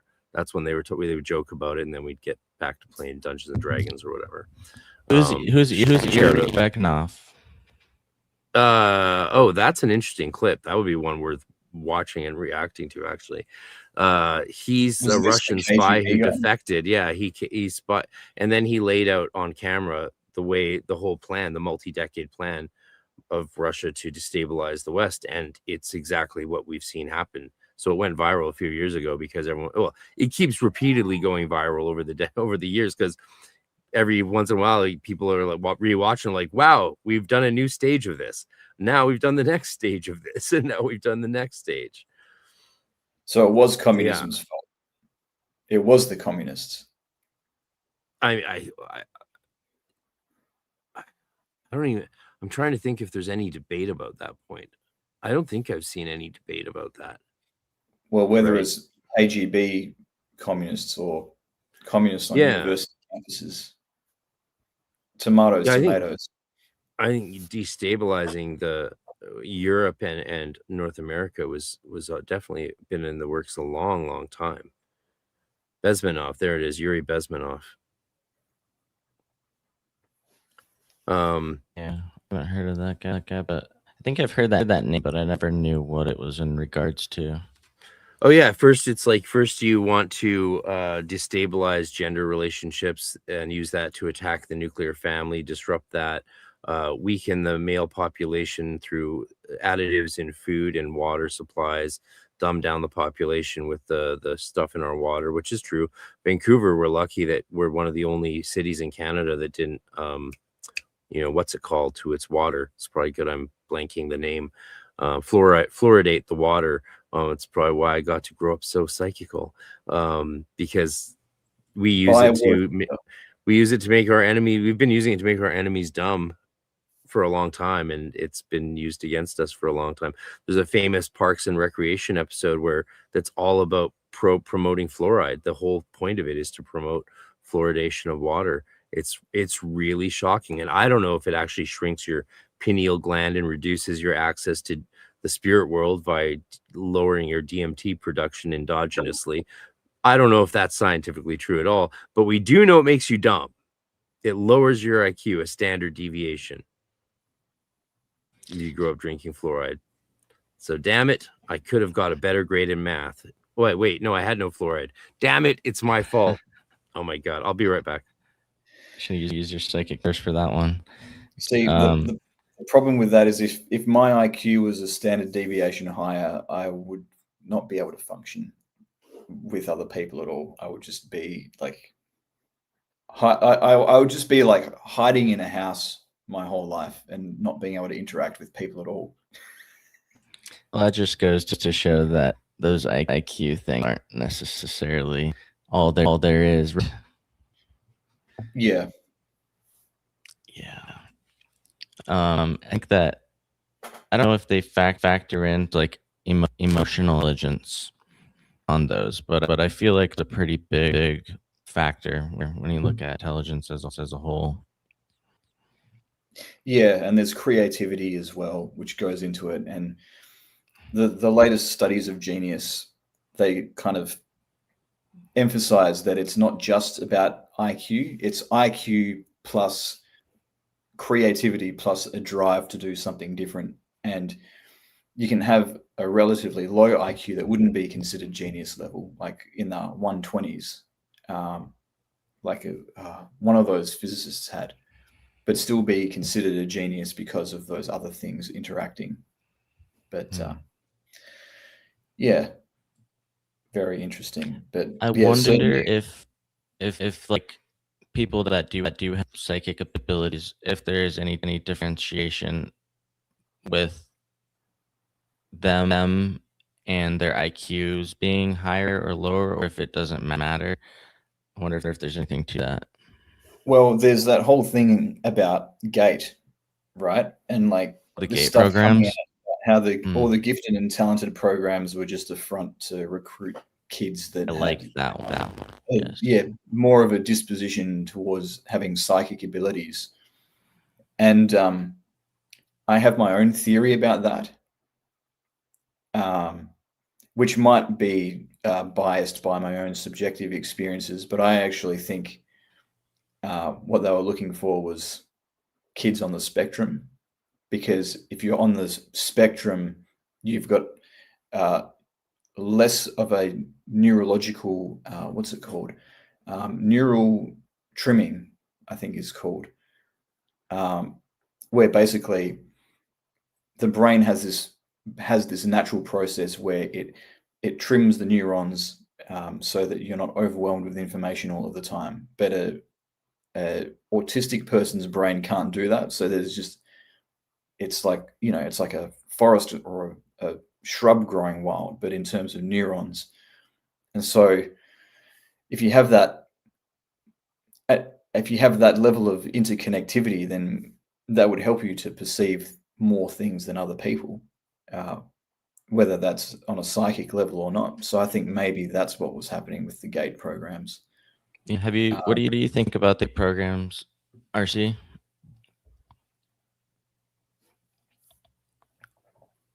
Oh, I think you did.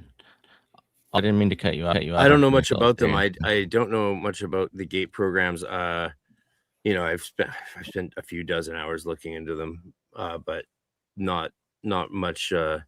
Not much really struck me as very interesting. All the practical stuff and advice was replicated stuff from the occult literature that we already have access to, and a lot of the practices I think we already have very good ways of approaching from spiritual traditions before the U.S. government got their hands on them. But when it comes to the siphoning of kids and talented programs, I have no idea. I don't even think, I don't know if something like that was we ever done in Canada. So I'm sorry, Elliot, were you still saying something? I didn't cut you off. No, I was trying to look up the term. I think it's synaptic pruning, I think is the technical term. It's the thing that doesn't happen in an autistic brain. But yeah, I think, the GATE program, that seemed to be much more of a US focused thing. Actually, yeah, I was in the gifted and talented program here in Australia when I was in primary school. And yeah, most of the stuff that we did was like high school level stuff, but in primary school. So middle school level stuff, but in elementary school, and a lot of sciencey type stuff. But then there was this one time where we had this speaker come to one of our classes who was talking about like psi research and the Chinese kids who could teleport small objects from one container into another. And I always thought that was really weird. Like it was kind of random for that to be kind of. How old are you? I would have been about 12 at that point. But because these are very hard sciencey types of people, and now we're listening to what would be considered woo-woo from this guest speaker, but nothing came of it. But then I just wonder, was that a setup for something later down the track? Like I didn't enroll for a gifted and talented program in high school, but if I had, was that kind of like the setup for something else? Yeah. When they did the presentation, was it just with the kids, or were there like parents involved? I remember, it's kind of hard to remember actually. Like I feel like I remember parents being there, but I'm not sure if they were. And I also sometimes remember it as like a gifted and talented program thing, and I sometimes remember it as like a primary school thing, like the whole class from my primary school was there, but it's kind of difficult to remember. Yeah, I've heard a lot of really interesting stories on that. But RC, no, I mean, yeah, I guess some people in the chat are saying that these programs did exist in Canada. I went to Waldorf school, so in grade 10, when we asked our teacher about astral travel, she told us how Steiner taught it, and then started talking about taking acid in Vegas and going to see Elvis perform. So that was my sort of school experience. But we also did exercises in like eurythmy class where every two students were each given a color. Every two students had their own color told to them secretly. And then you would stand spread out in the room equidistant randomly, and you would close your eyes and visualize the sphere of the color you were told by the teacher in your ear. And you were meant to stop moving. You wander around the room. If you bump into people, that's fine. You stop moving when you feel like you're standing next to the person who's also visualizing the same sphere of color around you. And like only a couple students ended up with the wrong people. I ended up next to my best friend, and I was like, oh, we probably didn't visualize the same color. We're just in sync because we're besties, right? And then I was like, Sophie, what color was it? And she was like, orange. I'm like, I was told orange as well. Holy shit. And then we went around the room, and it's like, okay, only a few students. The stoners were all jumbled up in with the wrong people or standing by themselves. But it was interesting that it was the stoners. Like, and these are kids who would have been smoking weed that lunch before the class. That's what I mean by stoners. Not cannabis users. Not cannabis. Just like people who are fucking baked all day. Tommy Chong's son was in our school, in our class. So like in our classes. So like pot was a big thing the 4 years I was in high school because of Chong's son. The Cheech and Chong? Yeah. Well, that's crazy.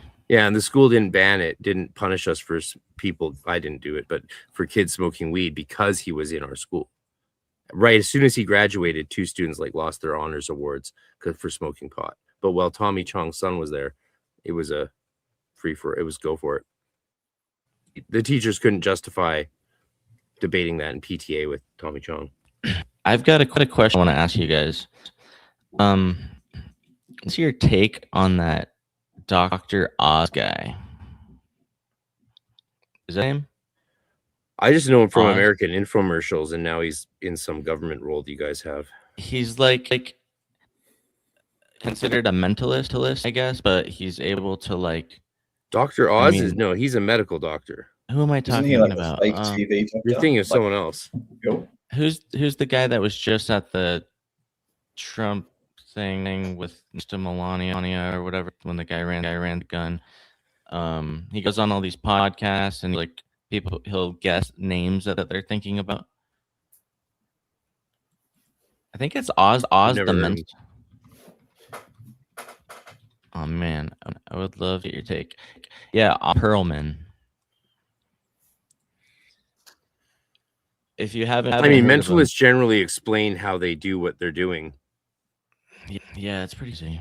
And how they're tricking people, right? They set these things up. He They does. do a lot of groundwork. Yeah. Like they're You'll have to. They're not trying to convince you that they're actually doing it. They're just entertaining you and then explaining after how they planted a tracker on you or a mic on you 4 days ago or something, which is it is very entertaining. I love that stuff. That's interesting. That's what I was wondering what your thoughts were, because I know that there's like books on mentalism. I don't know if there's anything to it, but he goes reveals like you know, people will think of a girlfriend that they dated in like middle school that they haven't thought about in years or something, and he'll guess the name, and like people are just like really blown away by it, and it seems kind of crazy. I used to think that those guys were blending psychism to pull off some of those tricks until I started to see some of the explanation videos of how they did that stuff, showing all the research that they would do and how they would plant that back in the person's mind so that it would work. And of course, they only show you the successes. They don't show you any of the failures, sort of like the telepathy tape stuff, which I love, but I'm still waiting for them to go and prove it scientifically like they said they would. And if it's real, you can prove it. So as long as you're only showing your successes, that stuff, in my opinion, is rather sketchy. The Oz guy, he'll go on live podcasts and live like he'll just all the time. I don't know. It's really crazy, but people are like, it's not the normal kind of list.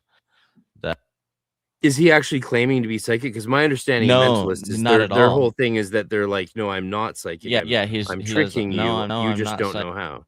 That's what he says. But like, even I would take his word at it for it, right? You know, if they are tricking you, I would take his word for it.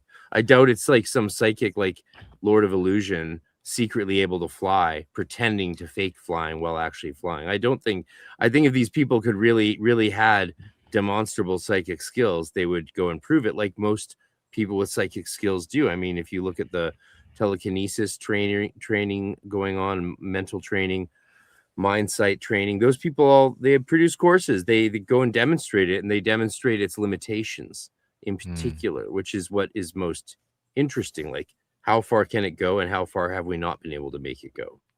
Maybe he's a psychic pretending to be a mentalist.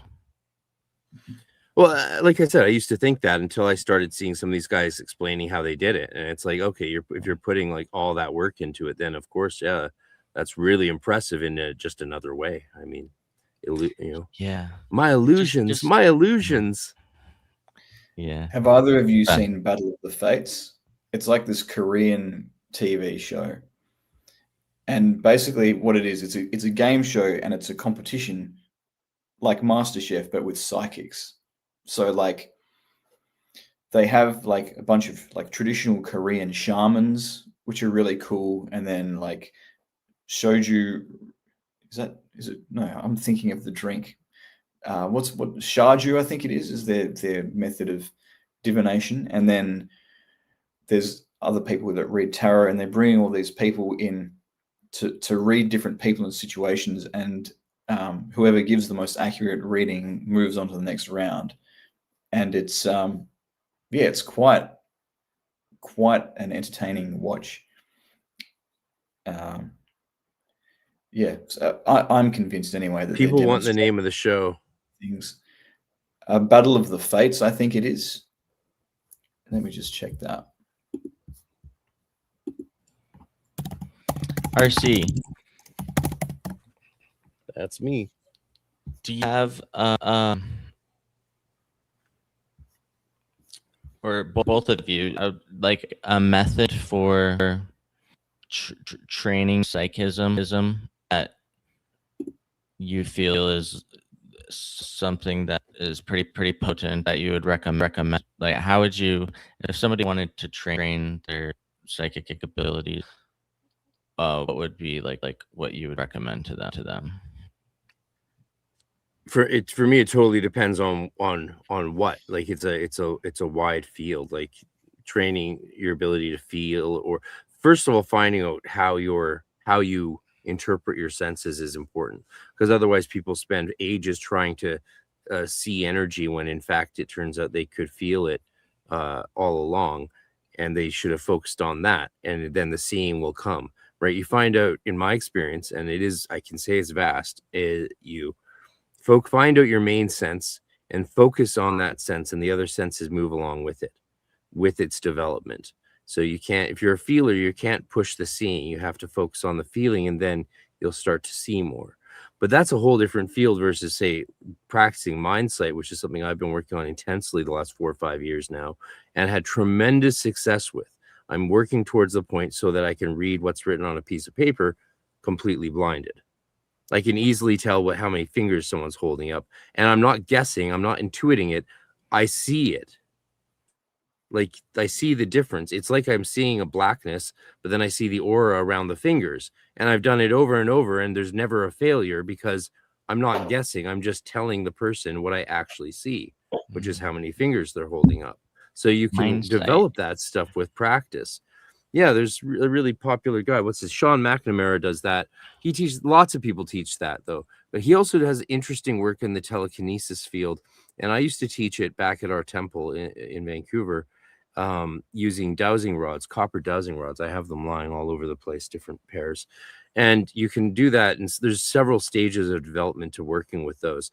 But the interesting thing Sean McNamara does is the classic, you know, put a needle through an eraser and put a little bit of tinfoil on it, and then put a glass flower jar or pot over top, and you spin the tinfoil on the needle head around from doing that. And it takes practice. It's going to take practice, but if you follow the steps and build up those sort of psychical muscles, you can do it. You absolutely can do it. And if you stop practicing it, chances are it'll fade. And that's one of the most interesting features I find about developing those things, is the fact that it's not like, oh, I awoke in my kundalini, I can feel it. Lord, save me. Oh, Buddha or Jesus, or I don't know, Guru baby, I can feel I've awakened my yoni. And now I can touch the kundalini powers. But like, those experiences are great. I'm not mocking those experiences. A lot of us have had those experiences. They're wonderful. But what's interesting about this sort of psychism is that it does seem to have a distinct improvement rate, verifiable, testable improvement rate over time using the same experiments. And if you stop doing them, it diminishes. And this is the kind of stuff that got Dean Radin's career going, right? Like, wait, there is something measurable going on here. It might not be as much as we think, or like, we can't throw fireballs or fly, or, you know, lots of other things we can't do so far that we know, but we can measure what we can do. And it's scientifically significant, which is why the establishment has worked so hard to suppress and debunk it, I think, and why channels like ours, who talk about actual magic and actually how to do these things, are not well loved by the algorithm. You know, if we were just pumping out rehashed versions of Liam Thomas Christopher's work, we'd be in the tens of Ks. I think the secret is that we need to be more like Candace Owens and say things that are just so preposterous and untrue that it gets a reaction out of people. But just on your point, Sky, in terms of what I would consider good for psi training, so to speak, in my experience with like energetic healing in the form of Reiki and using so-called distance healing to see things remotely that way and feel things that way, and also related to like mediumship and channeling, actually the best thing that you can do is let go and let the process work through you, and let whatever that is that's giving you the information work through you. And it takes a lot of practice to actually stop thinking. Like if you're trying to intuit something about a person, say channeling, for example, then it takes some practice to get the mind out of the way, because the mind will want to jump in and say, oh, well, you know, this person most likely likes this because of this about them, so this is the information you have to give them. And instead you have to just learn to discern between that, the monkey mind trying to draw inferences, and then just remaining in the silence and paying attention to the very first thing that arises, and just not think about it. Just whatever that is, just, you know, go with it. And that is a good way of training psychic abilities in terms of clairvoyant types of things, I would say. And also working with something like Reiki, like you very much have to just, you're just a hose pipe. Yeah. You just hold your hands there and the energy does the rest. It's got an intelligence of its own, and it knows exactly where to go. It's not you pushing the force onto people and doing something yourself. And it doesn't work that way with clairvoyance either, I don't think. Yeah. Do you feel like the same quote unquote like psychic muscle is being worked when you're doing something like receiving a communication from an angelic being, or it would categorize that into a different area? If you were developed in an area, do those go hand in hand, or do you see it as different? I think that it's definitely, yeah, I think that those methods for being good at channeling are also methods that help with something like scrying. It's the same principle of like something else is trying to communicate to you at an intuitive level, and you have to silence the mind in some way to allow that to unfold. If that answers the question. Yeah, definitely. Yeah, I think you're dead on with what you're saying, Frater. Especially the part of, so in letting go, right? Where often people I see would get to the stage of, you know, imagine you're doing color cards or tarot card sensing, right? Basic stuff. This is so, you know, primary that it's even mentioned in the Cicero Self-Initiation Golden Dawn book, right? Because it's a classic technique. People get to the stage where they start rejecting their initial intuition for what they feel is the intuition. And then that's where I see people usually quit, where it's like, oh, I that was what I wanted to say, but instead I said this. And they get to that stage, and that's where they quit, right? They get to, at first they have some success because they're just letting go, they're open, right? And then they keep getting successes, and then they're like, oh damn, I didn't say what I was going to say.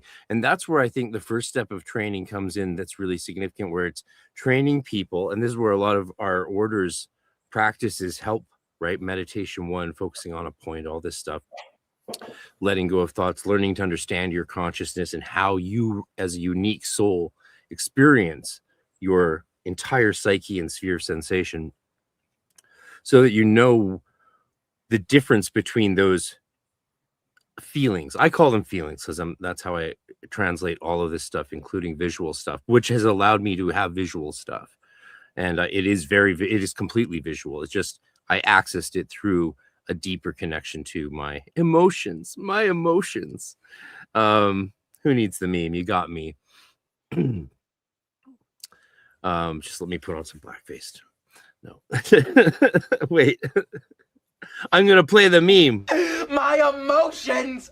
My emotions!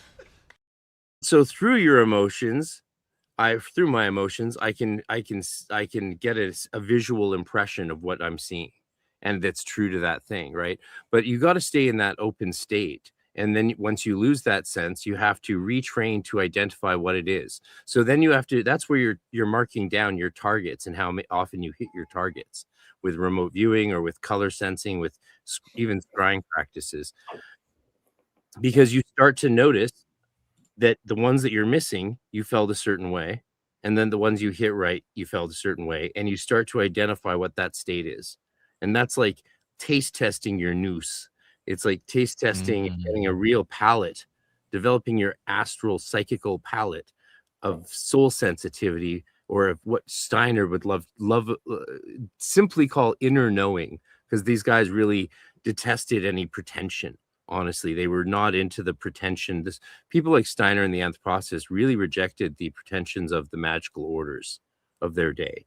And I think that's to their credit. And so they wouldn't say, oh, a spirit told me, as in, I've got gnosis and you should listen, bitch. No, they were like, I had a sense. I had an inner sense. But what they're saying is, I think God told me, right? They're just not saying it that way because they had class. And I think we could all do with a bit of that class as well.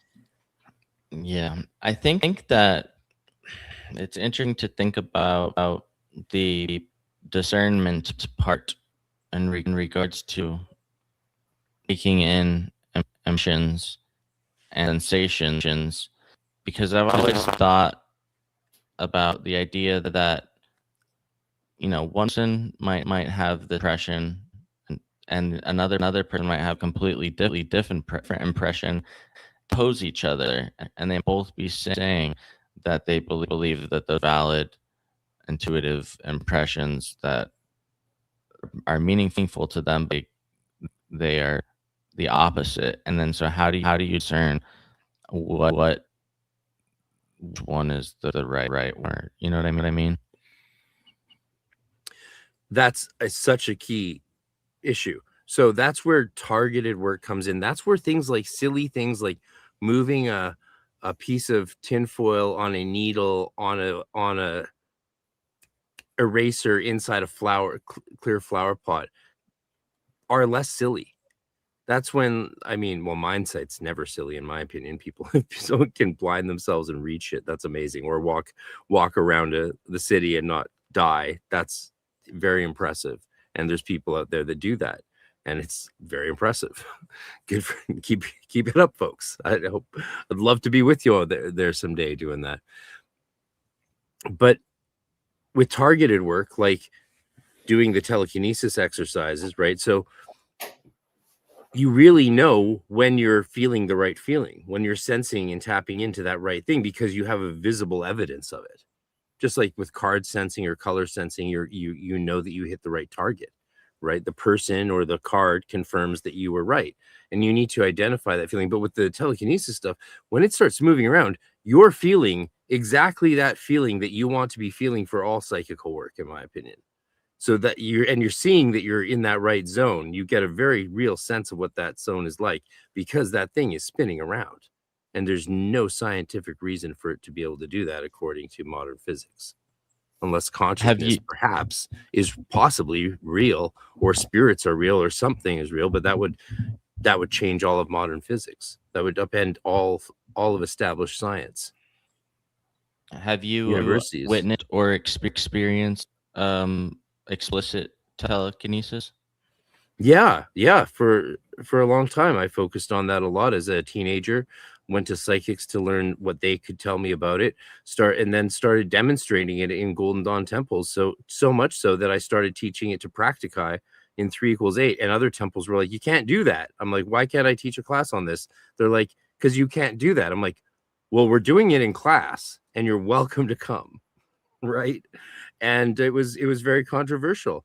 And I still don't know why people don't do more of that today, because you can just, there's YouTube videos. Before, you had to join a temple and learn it from someone like me and see it demonstrated and then be shown how to do it. And then you do it and you're like, holy fuck.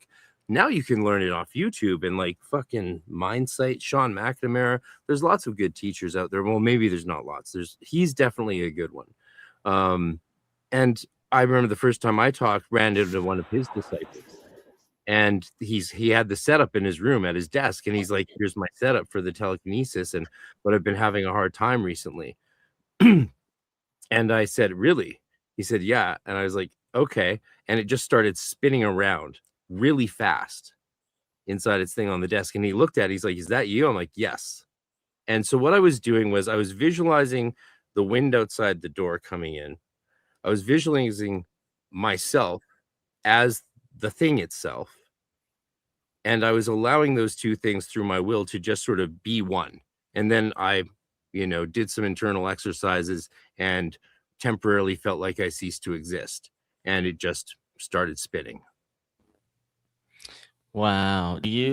Would you say that is something that operates on like the etheric, or would you describe the... I love our historical occult attempts to describe this aspect of the occult sciences. I really love all of them because you can see where each of them are coming from. They usually have coming from a very specific perspective.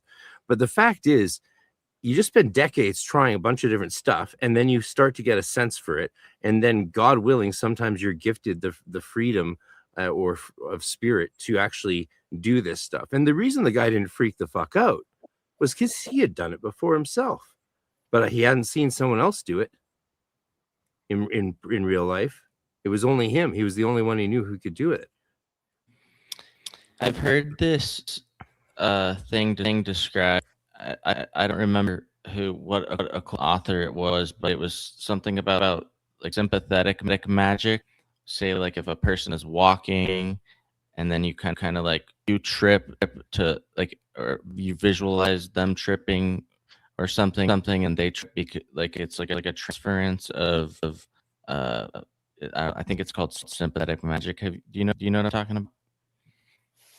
Well, that idea goes way back in cultural analysis, especially like James George Fraser's Golden Dawn is all sort of a study of the history of sympathetic magic and the way cultures have been looking at, this is our rain stick and it sounds like the rain, and therefore if we use it, the rain will come. That's sympathetic magic, right?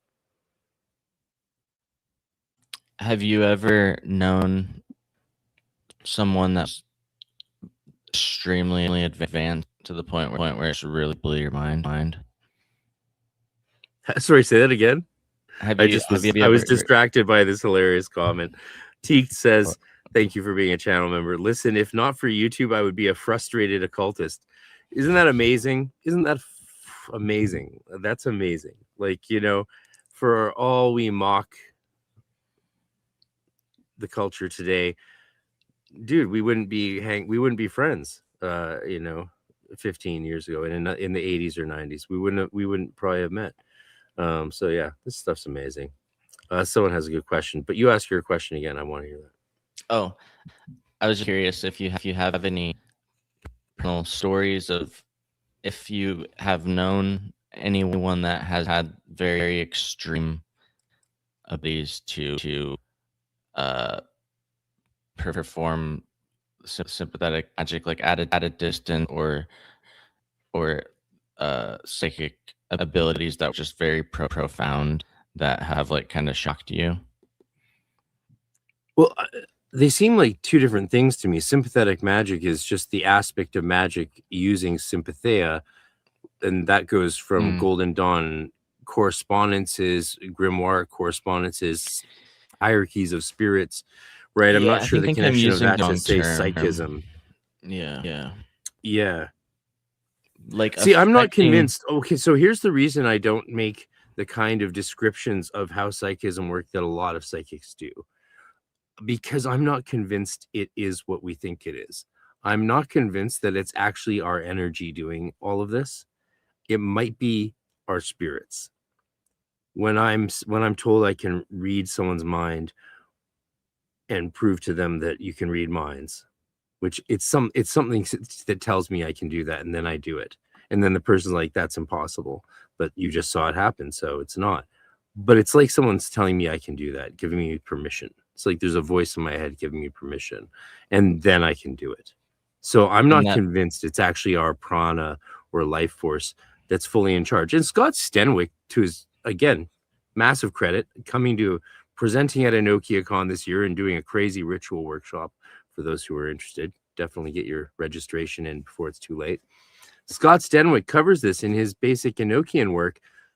I'd love to know what Eleftheria thinks about it, because he talks about the ratio of human to spirit action, right? There's the spirit action, and there's the human spirit action. There's our energy, and then there's the power of the spirits, or the daimones. So in my experience psychically, I don't know how much of that is actually me and how much is that is my guardian angels and spirit guides and all the fairies and gnomes and sylphs and undines and salamanders that make up my being and help participate in my experience of reality. But maybe maybe it's the sylphs that are pushing things around, right? Maybe that's what it is.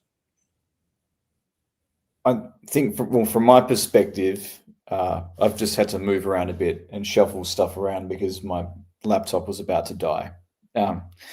But I think there's a different result if you're just trying to read something yourself versus if you're evoking a spirit to help you. There's definitely a difference. So I think that, yeah, if you explicitly call on something to help you, then it's the spirit that's doing at least some of it. I don't think that that's just a part of your own mind. I think that that's a real being that you're interacting with. But we certainly do have a level of our own innate ability, I think, as human beings. And yeah. Do you know what has an answer actually for us? This beautiful product placement of the Hermetica 1 by Dr. M. David Litwa, which I have a copy of because it's made in, they're based in Canada, so it hit Amazon Canada first. So I've had this for a long time now.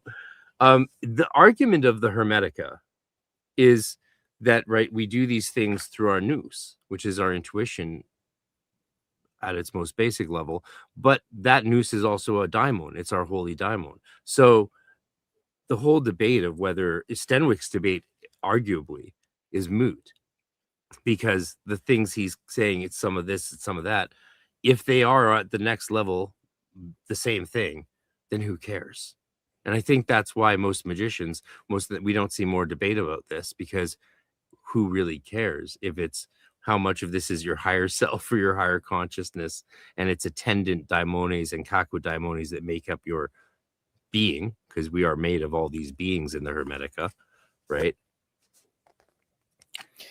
What's the difference if it's just that higher? It's all the same thing. It's the same thing, it's man. all expressions of that fundamental consciousness that is God and that is fundamental to the universe. Someone asked, have you read the Pymander of Hermes Trismegistus? This is the newest translation of it, the most superior, laid out as a system of initiation.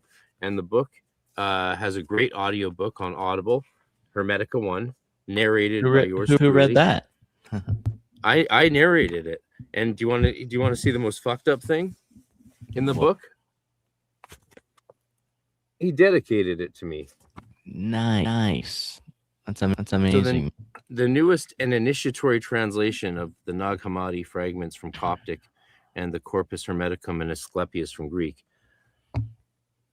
it got dedicated to me. I don't know what to say. I thank you, Dr. Litwa. This is the first time I've addressed this because most people don't know about this. It's shocking, dumbfounding, but thank you very much. And may Hermes bless you. I love working with him on the audiobook, and I'm very pleased that this book is available for us to infuse our lives with it. Yeah. All right. So I got a question. Go buy it today. Yeah, go buy it. If somebody has multiple personality disorder, do they have multiple diamonds? Well, I think that would be the obvious argument. Is like we all have too many diamonds to count. Daimones, we have way too many, right? And we've got the good ones, the bad ones, and that's why we have to focus on purifying them. And there's a really interesting passage actually that I'll tell you.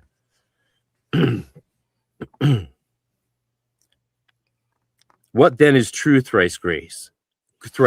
What is not muddied, child, or bounded?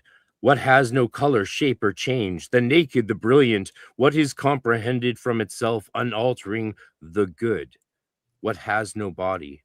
I'm truly insane, Father. I was thinking that I was wise under your direction, but my perceptions of this notion are blocked. So it is, my child. What floats upward is like fire, and what sinks down is like earth. What is moist is like water, and what one breathes is like air. But how can you conceive without your senses what is not hard or moist, not bound tight or hanging loose, what is conceived with the power and energy of the higher consciousness alone? It requires someone who can understand birth in God with higher consciousness. So I am unable, Father. Hardly, child. Withdraw into yourself and it will come. Want it and it happens. Disable the senses of your body and then the birth of the cause of divinity comes. Purify yourself with the irrational punishers made of matter. Then it goes into the punishers, which I'll be lecturing about next month in Austin. Very exciting stuff. Speaking of books, his advice is poignant though, right? Like disable your senses, open yourself to the higher senses. That's the key advice. Be silent, he says later. Just be silent. It's Harpocrates.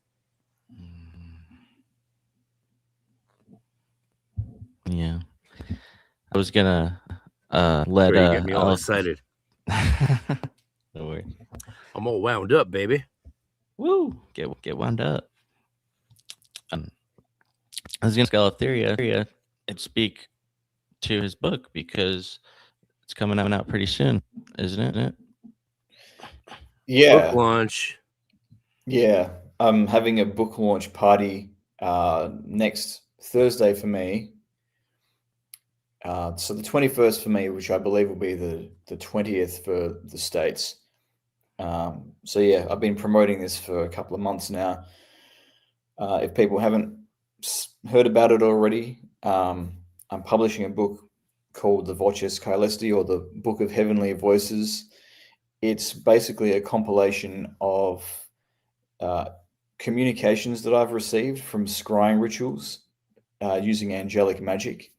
Some of that is with my holy guardian angel. Some of that is with Enochian rituals, particularly the Jebaphol ritual. And I've had to kind of sit on it for quite a few years before it's ready to be released. And now is the time. So,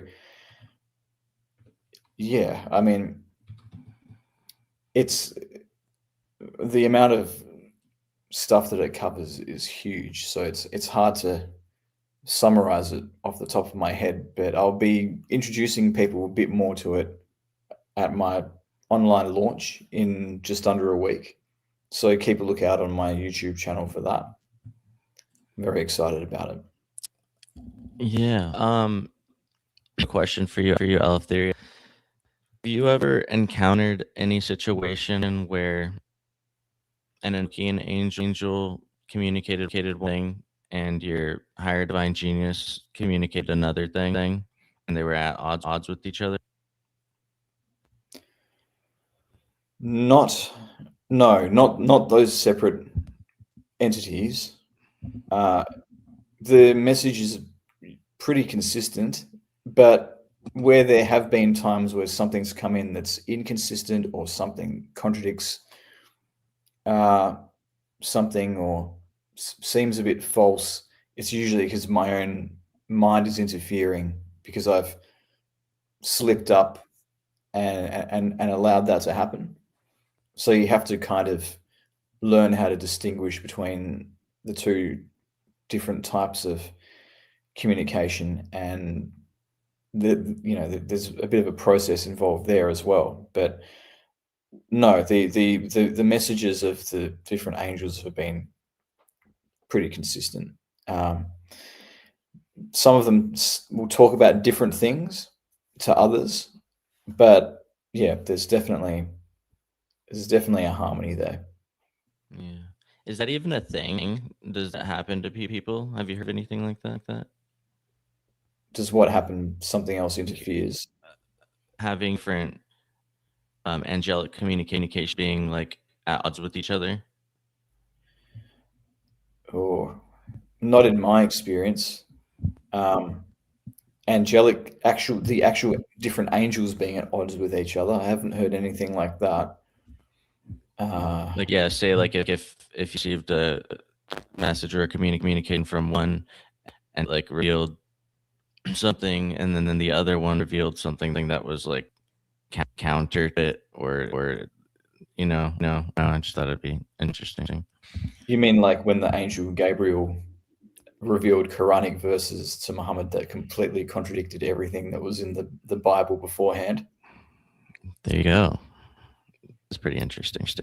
I don't know. Sometimes stuff like that can happen, but then you've got to ask yourself, whether something else happened which might have interfered with that process. And it was the same with D. N. Kelly as well, because Edward Kelly had been given a lot of doctrines by what he termed evil spirits, which were at odds with what the angels were trying to teach, and they kind of called him out for it. So yeah, it can happen, but it's usually a sign of interference of some kind. Quick question: Hebrew Bible is El. God in Hebrew Bible is El, right? El is a word for God in Hebrew. It is a loan word from the Babylonian word El. But yeah, so Hebrew has multiple words for God. El Elyon is the name for God, the Most High. El Elyon, Elohim, right? Yod He Vav He. There's a few others, but they are considered Hebrew words, even if they did have antecedents in other languages. RC and Yah, El and Yah are two big names for the God in Hebrew.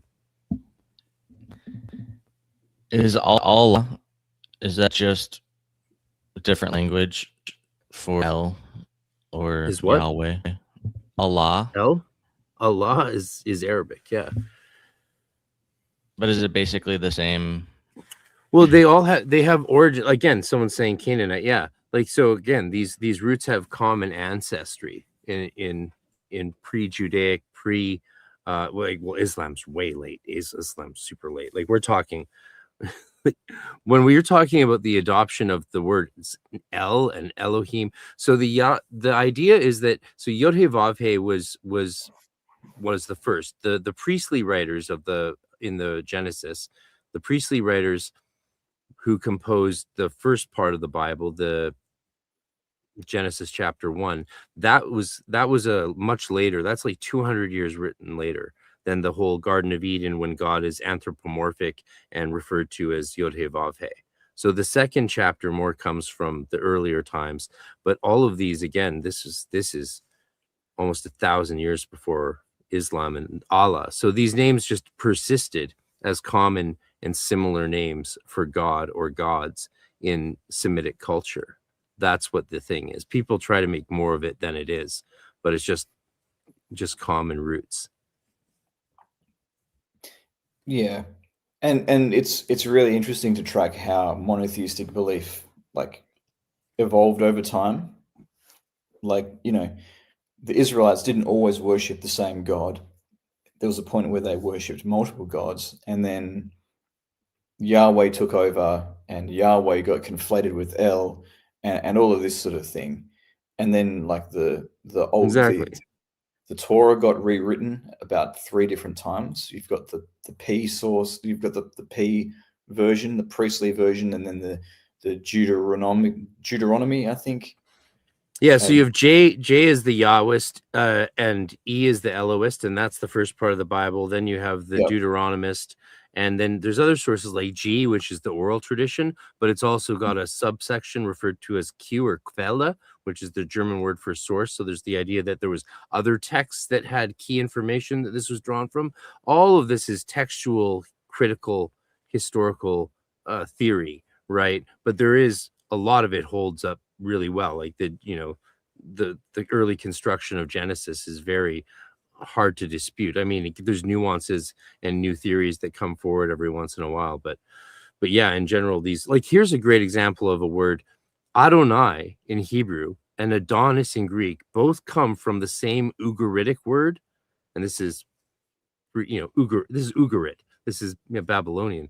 They both come from the Ugaritic word Yadun, apostrophe D-N, which just meant Lord. So in Ugarit, there was a word for Lord, like, hey, chief, how's it going? And that became Adonai, and then that became Adonis. Two very different beings, as most occultists would see them, right? Like, you can't worship Adonai and Adonis, baby. It's like, why not? They're both my Lord in Ugarit. Yeah, and the term Baal just means Lord as well. Yeah. Or master. Yeah. So Baal Shem Tov. In Hebrew, it's just Baal. Yeah. Hmm. Yeah. Baal, that's a different iteration. These are all different iterations. Hmm.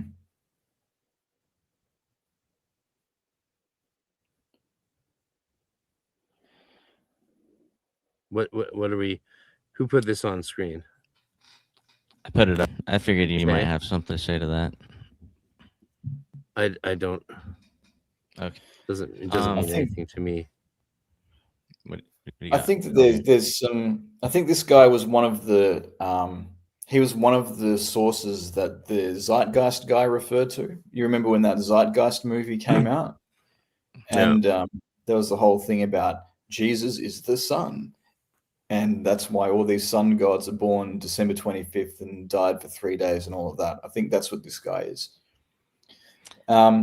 Yeah, I don't necessarily think the whole Bible is an allegory for astrology, but I do think there's a lot of astrological Easter eggs hidden in the Bible. Like, for example, the cherubim, the 4 living creatures in Ezekiel's vision, bear a very strong resemblance to the fixed signs of the zodiac. So there's definitely some little Easter eggs in there to do with astrology, but to say the whole thing is just a metaphor for the sun revolving around the earth revolving around the sun, or whatever, I think is probably taking that to too much of an extreme. Someone says Aramaic is related to Arabic in the same way that Latin is related to English. So how can we be sure if they are different beings given the names come from the same word? Excellent question. So glad you asked. It depends on your religion. Like, what's your religious view of the world? This is why the Golden Dawn lets anyone be of their whatever religion they want, because we don't dictate in our magical system what things are. So what an angel is to you is what an angel is to you. We're not trying to get into any debates about what that is, because who are we to say, right? So there's different ways of answering this question. One is like the sort of postmodern magic way of saying, oh, they're all different egregores of thought forms that gain substantial, existence, whether ontologically or nominalistically. Either way, we experience them as phenomenon, therefore they're real. Or you could look at the Hermetica way. They're all daimones, right? That is a thing that takes force. Spirits take form from ideas and traditions and human worship. Like, is it as above, so below? I mean, when you read the actual Emerald Tablet, in Latin at least, it says, quod est inferius, est sicut quod est superius. Now, what's inferius mean, Eleftheria? Pop quiz, hot shot. Lower. So why do we say as above, so below first if the Emerald Tablet says as below, so above first? Have you ever heard anyone ask that question before? Is there a difference? Well, it implies that the above comes first and that the below is a reflection of the above. But is it? I've been trying to talk about this for decades, but no one seems interested. What do you RC? Talk about it. Oh, I just said everything I think there needs to be said about it. No. We're talking about so how can Adonis and Adonai come from Yadon, a Ugaritic word that slaves would have used for their masters? Well, in the Hermetica, they would both, Adonai would be a daimone for sure, or just a title for the monad, either however you parse it. It's up to you, because that's your religion, that's your spiritual belief, that's your faith, and you can have whatever one you want, hopefully, for now. So they would all be daimones, and they derive from creation, and we are part of creation, and therefore we are part of the generative process and part of a participating whole, organic whole with those daimones. Get your copy today. Hermetica 1 by Dr. M. David Litwa, in the Audible book for free with a membership. Use my affiliate code, which I didn't bother to make because who cares? Just listen to it. This is the view of the Hermetica, that isn't that interesting? The way you look at the Emerald Tablet in that reverse order, the way you consider the Hermetic view from several centuries before the Emerald Tablet was written, at least according to the earliest Arabic sources. And you get this very clear worldview that lines up strangely well with how magicians on the ground who are doing the work like Frater Ashen Chasan and Frater Eleftheria here, putting out books of their communications with spirits. This is the paradigm that I think we've almost murdered, but has been reborn with in the last while. I mean, that's why I think universities like exiled Dr. Litwa for, I don't know, for buying a motorcycle. Let's put it that way. And now we get him, and he's like, well, what does the world need? And he graduated seminary the same year I did in 2006. He's a year younger than me, which makes me feel super. No, I'm okay. But he did a different life path to me. I went on a musical journey through the Bardic mysteries, went to Ireland and lived in farmers' fields for years, learning Gaelic and how to sing the old Irish songs. He went and learned Coptic and mastered Greek and brought us the Hermetica ordered as an order pathway of initiation. And it's so timely, I think, to understanding the world as we experience today, when you consider the rise in spirit workings happening cross-culturally, the omnipresence of UFOs and UAPs and dreams and nightmares of little green men, and then the full exposure of the corrupt systems that govern us and rule our lives with this threat of a technocratic digital transhuman future. And here's this guy whose first book was called like Post-Human Transformation in the Ancient Mediterranean Thought, and it's all about how theosis and angelification versus angelomorphism lead to transhumanistic dystopias masked as utopias that we see today. And he traces all that back to the early Christian writers before shit got shitty with the Nicene era, back when shit was legit with the Gnostics fighting it out tooth and claw against the Catholics, and then the Hermetists over in Alexandria still doing their pagan thing. No banning incense because that's sacrilegious. Why is that sacrilegious? Probably because they were the poorer people who were kicked out of the temples and didn't have the money to afford frankincense anymore. Either that, or who knows, they were smoking DMT, and we're like, fuck that. Frankincense is a sacrilege once you got the good shit, baby. You know, maybe that's what it was. Who knows? I speculate. Yeah, yeah. I'm all for bringing back people sharing their spirit visions. You know, that's all I'm saying. That's all I'm saying. I mean, Crowley could do it, so why can't everybody else do it who's working the same systems that he worked? You know, I'm sure that, you know, we haven't had a good one since Ashen Chassan did his opus. Well, now you've done it. Yeah, well, we'll see. We'll see Your how opus is here. Yeah, it is. It is. It really is. I'm ready to celebrate. Well, hey, we're gonna talk about it. I can't wait. We're gonna have so much fun digging into it. I can't wait to see what sort of stuff you guys you have dug up. Isn't Amon Hillman like not worth this? He's like, come on. We covered that on the last. I thought this was a serious show.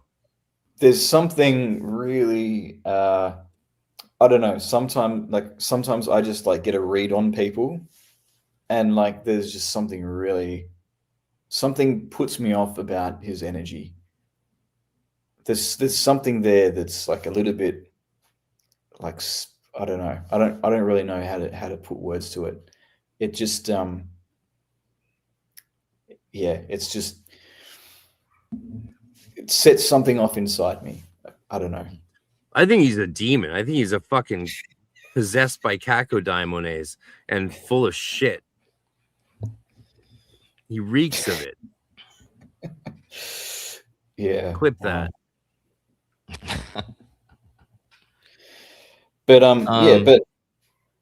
just on the topic that we were on before, like I'm really looking forward to how the Book of Heavenly Voices is received, because pretty much like the only people that have read any of it, you know, I've done like one video where I read one quote from it recently, and I read a little snippet of it at last year's Enochiacon. But outside of that, there's not really anybody who's familiar with its contents besides me and my wife. So like there's been no sounding board for the ideas.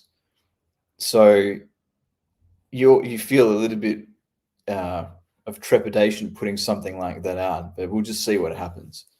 Maybe it won't be well received. Maybe it'll blow people's minds. We'll see. And I can't change it because it's not mine to change. You know, I'm just the. It's what happened. Yeah. Right. Yeah. Well, it's a brave thing to do, so I laud you for that. And I'm excited to read it because, you know, as critical as I think we all should be of channeled material and, well, all material, like science too. Like it's not just for channeling. It's like should be critical of it, all stuff. I really enjoy stuff. Even like when my friends would like force feed me the law of Ra, or what is it, the law of one. The raw materials. Like so many friends of mine are like, bless their hearts, but they're like, no, like read this paragraph. Now read this paragraph. Like, okay, I love you, so I'm gonna read it. And then I read it and I'm like, you know, but once in a while I'll read something, I'll be like, well, this is really true. I think this is great. Like, and if you're just encountering this information for the first time reading this, well, you know, but I was raised on this shit, on Cryon and reading all of these channeled things like Lazarus, all of those channeled famous channelers of the 80s. Again, it's the air I breathed. It was my religion growing up. Absolutely. I mean, I was seeing the top-notch psychics. I was seeing Tom Cruise's psychic before I was in high school because it was important. That was my family culture. That was the culture. So if people are now discovering Law of Ra, why should I, you know, just because it's like really parochial to me, doesn't mean they're not they could change their lives with it. So that's good. So I have a question for you, Frater RC, because, you know, psychics have played a part in my early life as well. And I've been guided by a lot of things that they said.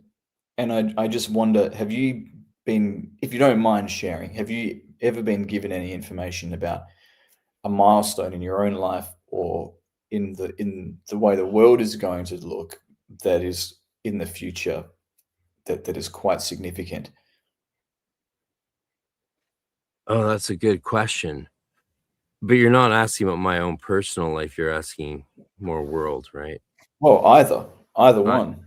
Okay, so tons of personal stuff. That first psychic that I went to was taken to a lot.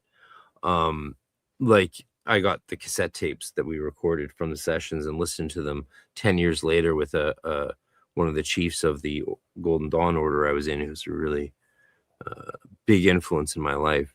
And we listened back to them, and he heard all, like, it was like 3, 4, 5 hours. We were moving. I was moving in with my new bride, and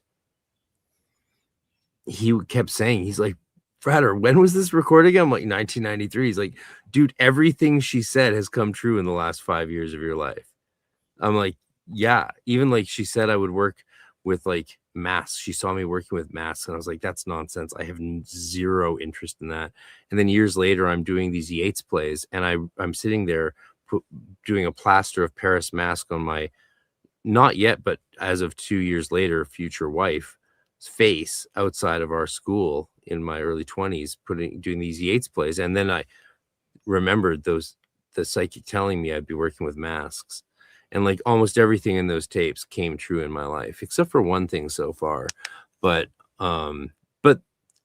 yeah, they didn't hit many of the tragedies or warnings. And I could even remember sensing in the session how much the psychic held back certain areas that I would ask questions of, because I was going to her from age like 13 to 16.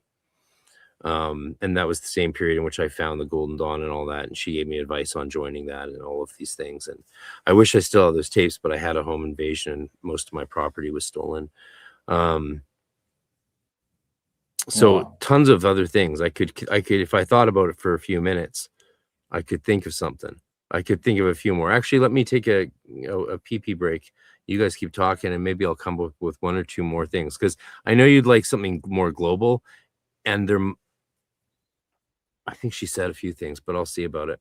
I can give you more personal things for sure, because that was mostly what I was interested in as a teenager. Yeah, okay. But after your pee break, I've probably got to go soon after that. Good. So maybe we can think of a way of ending on an explosive note for this SYNAXIS. Sounds good. Yeah, people might be wondering, like, why don't we know this stuff about each other? He and I have actually never had our like full tete-a-tete one-on-one and gotten to really know each other yet. We've just done the online thing that most of our interactions have been public. So we haven't really, even we podcasted, but that's not the same. You didn't get to know me. So you actually, and you haven't been like following my show for years. So yeah, we'll get to know each other soon on Zoom privately, but I'll see if I can think of something while I go to the bathroom. So you guys have a good, fun penultimate chat before we wrap up the show. All right. So I'll just throw this question out to you. Please go to the bathroom. What are some of the major themes or things that you see in regards to occult confusion, or common ways that people are confused about occult information or esotericism, or popular things that are being out there that are very, very much misrepresentative of esotericism?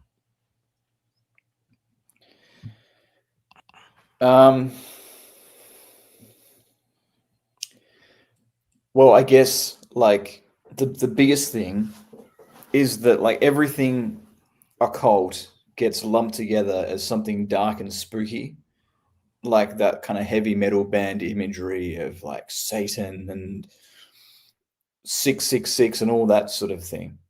And I think it's largely Aleister Crowley's fault that people have that misconception. But there's all kinds of different forms of occultism. There's definitely the stuff that's to do with demons and talking to them and summoning them and dealing with them. and sacrificing to them, and there's all the dark kind of stuff, the more satanic left-hand path type of stuff. But then you've got also like theosophy, which is far removed from that, and Wicca, and like the Golden Dawn, the whole Western esoteric tradition stemming from Rosicrucianism and Hermeticism all the way up to the Golden Dawn is a completely different kettle of fish. Kabbalah, completely different kettle of fish. And so people need to kind of separate those two ideas in their mind, because it's kind of become one trope that has quite sinister connotations. And that's the reason why we see people like Candace Owens and Tucker Carlson just conflating it all and saying that like the method that the Jewish rabbis gave us in medieval times to understand God and the various emanations of God in a way that we never did before is equal to Satanism and worshipping Satan in the form of Baphomet or whatever. So yeah, people just need to understand there's different things out there and learn how to distinguish between them and not conflate things.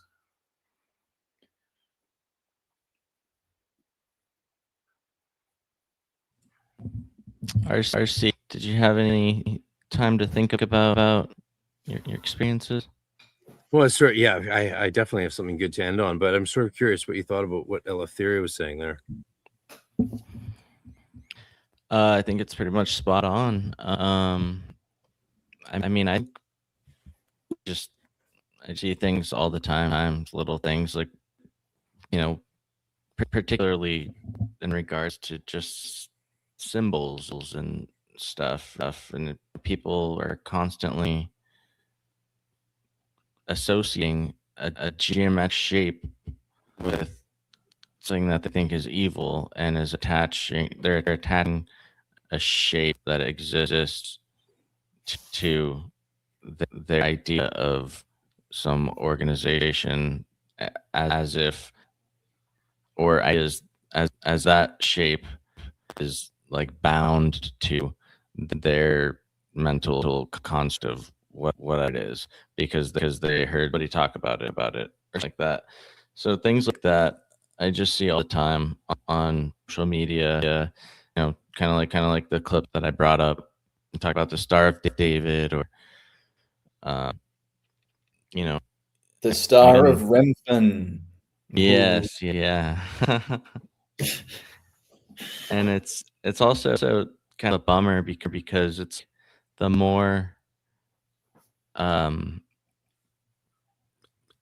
idea is put there by somebody very influential, to people who don't know about things from a different perspective, that don't know anybody, and they just start to adopt the meaning of symbols, and like the symbols take on different meanings to different people, and they are just locked into not having any flexibility with symbolism and things like this. So yeah, I don't kind of my thoughts. Well, so you're going to like this, and I don't know if I've actually ever even talked about this, so the psychic's name was Dejay, and she trained at the famous, I think it's West Coast, but the Psychic Institute. It's a famous thing in America, and they actually pump out a lot of most of the really high-end psychic teachers I ever met in Vancouver. Because I grew up in I was the poor kid in the Waldorf school in the North Shore, which is full of millionaires, and they would pay ungodly amounts of money to work with psychics. And there was one psychic that I got taken to, and my mom got me one session every year for like 3 years, and it was great because I would ask test questions and she would get them right, and it's like, okay, I guess I can ask some real questions, because I was, a snarky 13-year-old at the start of it. And so it's like, I would ask for people in my class, tell me about this person. You describe them. I'm like, good enough for me. Good enough for me, right? Well, let's at least roll with this. And I didn't ask much about the future of the world because I was trying to recover from such a traumatic experience at that time that I didn't really care about the future of the world, honestly. I was just like, am I going to survive the next year? And how do I do that? And then eventually it led to her recommending after, I got into the Golden Dawn, and that saved me at 15. But I did ask her what she thought about the internet. And she said this. She paused and she was like, there will be angels guiding you on the internet and guiding humanity. Spirits will work through the internet to help save humanity. And it felt so incongruous with what I would expect a psychic to say. I was like, excuse me, I've played Shadowrun. I think you need to check your sources. Like, this is not the naturalistic, ecological, shamanistic worldview, and I expect a psychic here in Kitsilano to be saying to me, in such a high vibratory, you're saying that the internet's actually going to be a vehicle for spirits or angels. And she said that. Lockdown happened. I started to think about that again. I started to remember that I started thinking about that. Then I also thought, in the Kabbalah, the choir of angels of Malkut is the Ishim, which means the men. Ish is just man. Ishim is plural. It's often mistranslated as Ashim, meaning the flaming ones, but it's actually Ishim. And in the Bible, most of the angels are men. They're just humans. So are we the angels on the internet? Or did she mean spirits? I think she said spirits. So there you go. She also said OJ did it, and there was multiple people there at the time. 10 out of 10. Yeah. Well, she may have actually meant it literally. Oh, I think so. I think so. Yeah. We're talking about people, bringing through. Yeah, we're talking. We're in this age now where there's like C5 and like magic, and that's available to the masses, and people are bringing all of that stuff, which is influenced by the spirit world, forward to a global audience. And yeah, I think we're watching it happen for sure. That's incredible. Was that her exact words, that it'll save the world? To help save humanity or guide humanity, maybe. Right. Yeah, that's. I really wish, I hadn't suffered a home invasion and had everything taken from me and lost everything, and my entire universe was torn down to nothingness. But you know what? That was also predicted in 2003, 11 years earlier, when in the final operation of Temple Tahuti, me and the other adept, there's 3 adepts, me and the 2 below me, we did one final Enochian operation before we closed the temple at Equinox 2003. And we set up the whole table, which had been used by our order since early 90s or 80s. And this is 2003 in Vancouver, in North Vancouver, not blocks from where Frater Achad is buried. And we summoned the angel Ave and worked and transcribed question and answers for 2-3 hours.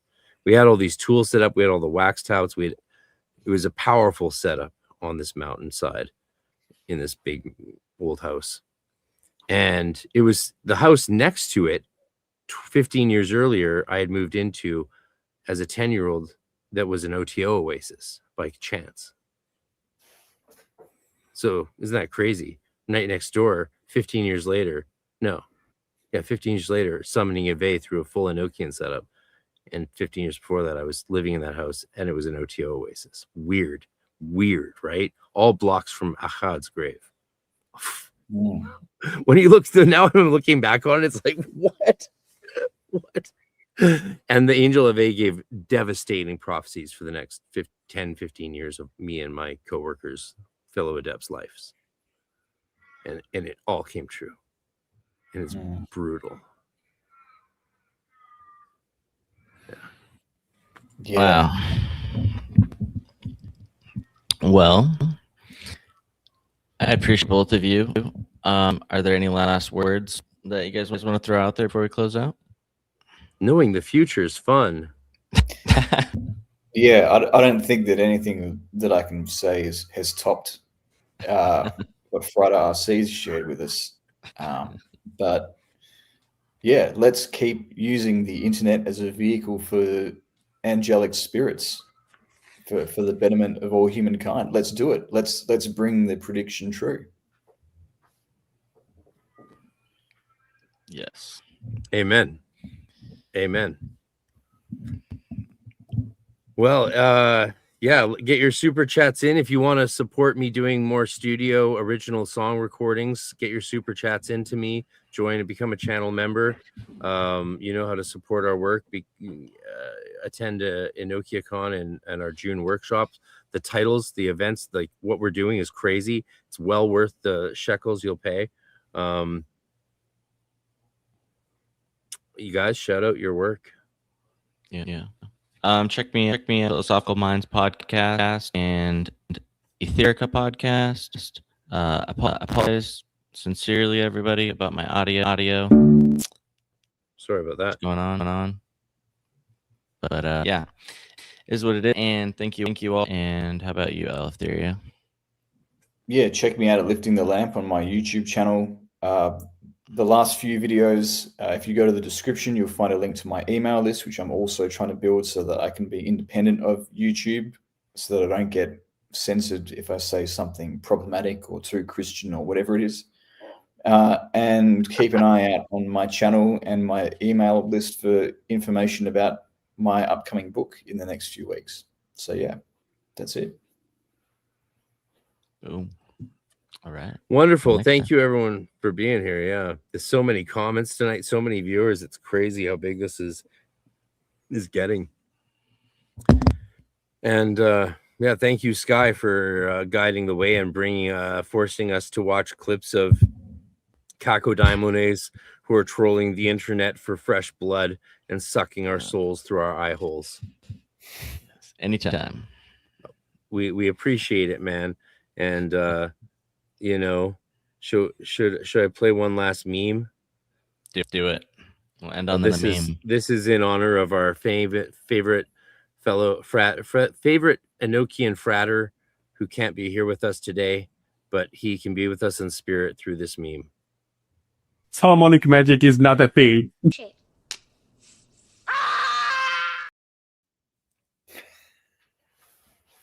There we go. We love you, Aaron Leach. We'll miss you at EnokiaCon this year, but we'll have you in Prague, hopefully, obviously. And yeah, Eleftheria, man, excited to talk to you this ASAP about your planning of doing an actual in-person workshop at EnokiaCon. Is this true? It's something that we spoke about. Yeah. Well, we may as well now. Yeah, you're right here. Hey. What would you like? What are you considering doing? Well, we were talking about something to do with the 91 parts of the earth. So this EnokiaCon in Austin, you might in person lead a workshop, which is up to 20 people max in our workshop room, doing the parts of the earth Enochian magic. Well, you put me on the spot there. Yeah, if that's what you're interested in doing, sounds really exciting to me. Yeah, that would be amazing. Well, we'll talk about it. Do my best to make it happen. Yeah. If you want to do it, you're very welcome to do it. I mean, between you and Scott Stenwick and Terry Burns doing a workshop on Enochian magic, that would be 3 hands-on Enochian magic workshops. One a Watchtower one a Parts of the Earth one, and then Terry doing the table operation. That's like all 3 done by 3 of the best people. So yeah, that's crazy. I'm sorry to put you on the spot, but I thought people should know about it before it's too late, because these are in-person spots and we're down to like 20 spaces left. So time to tell. Yeah, time to get my A into G for figuring out what's happening with all of that. So yeah, thanks for giving me. As long as you're legally allowed to leave the country and enter the United States, I'm sure we can. It'll be not a problem. Well, I'm not. Your wife would have to let go of you for a while. Yeah. Unless she can. came. Yeah, we'll talk soon anyway. All right. Thanks, everybody. It's been a slice. One more time, we'll wrap up with the new thing. See you guys next month in Austin.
Tonight.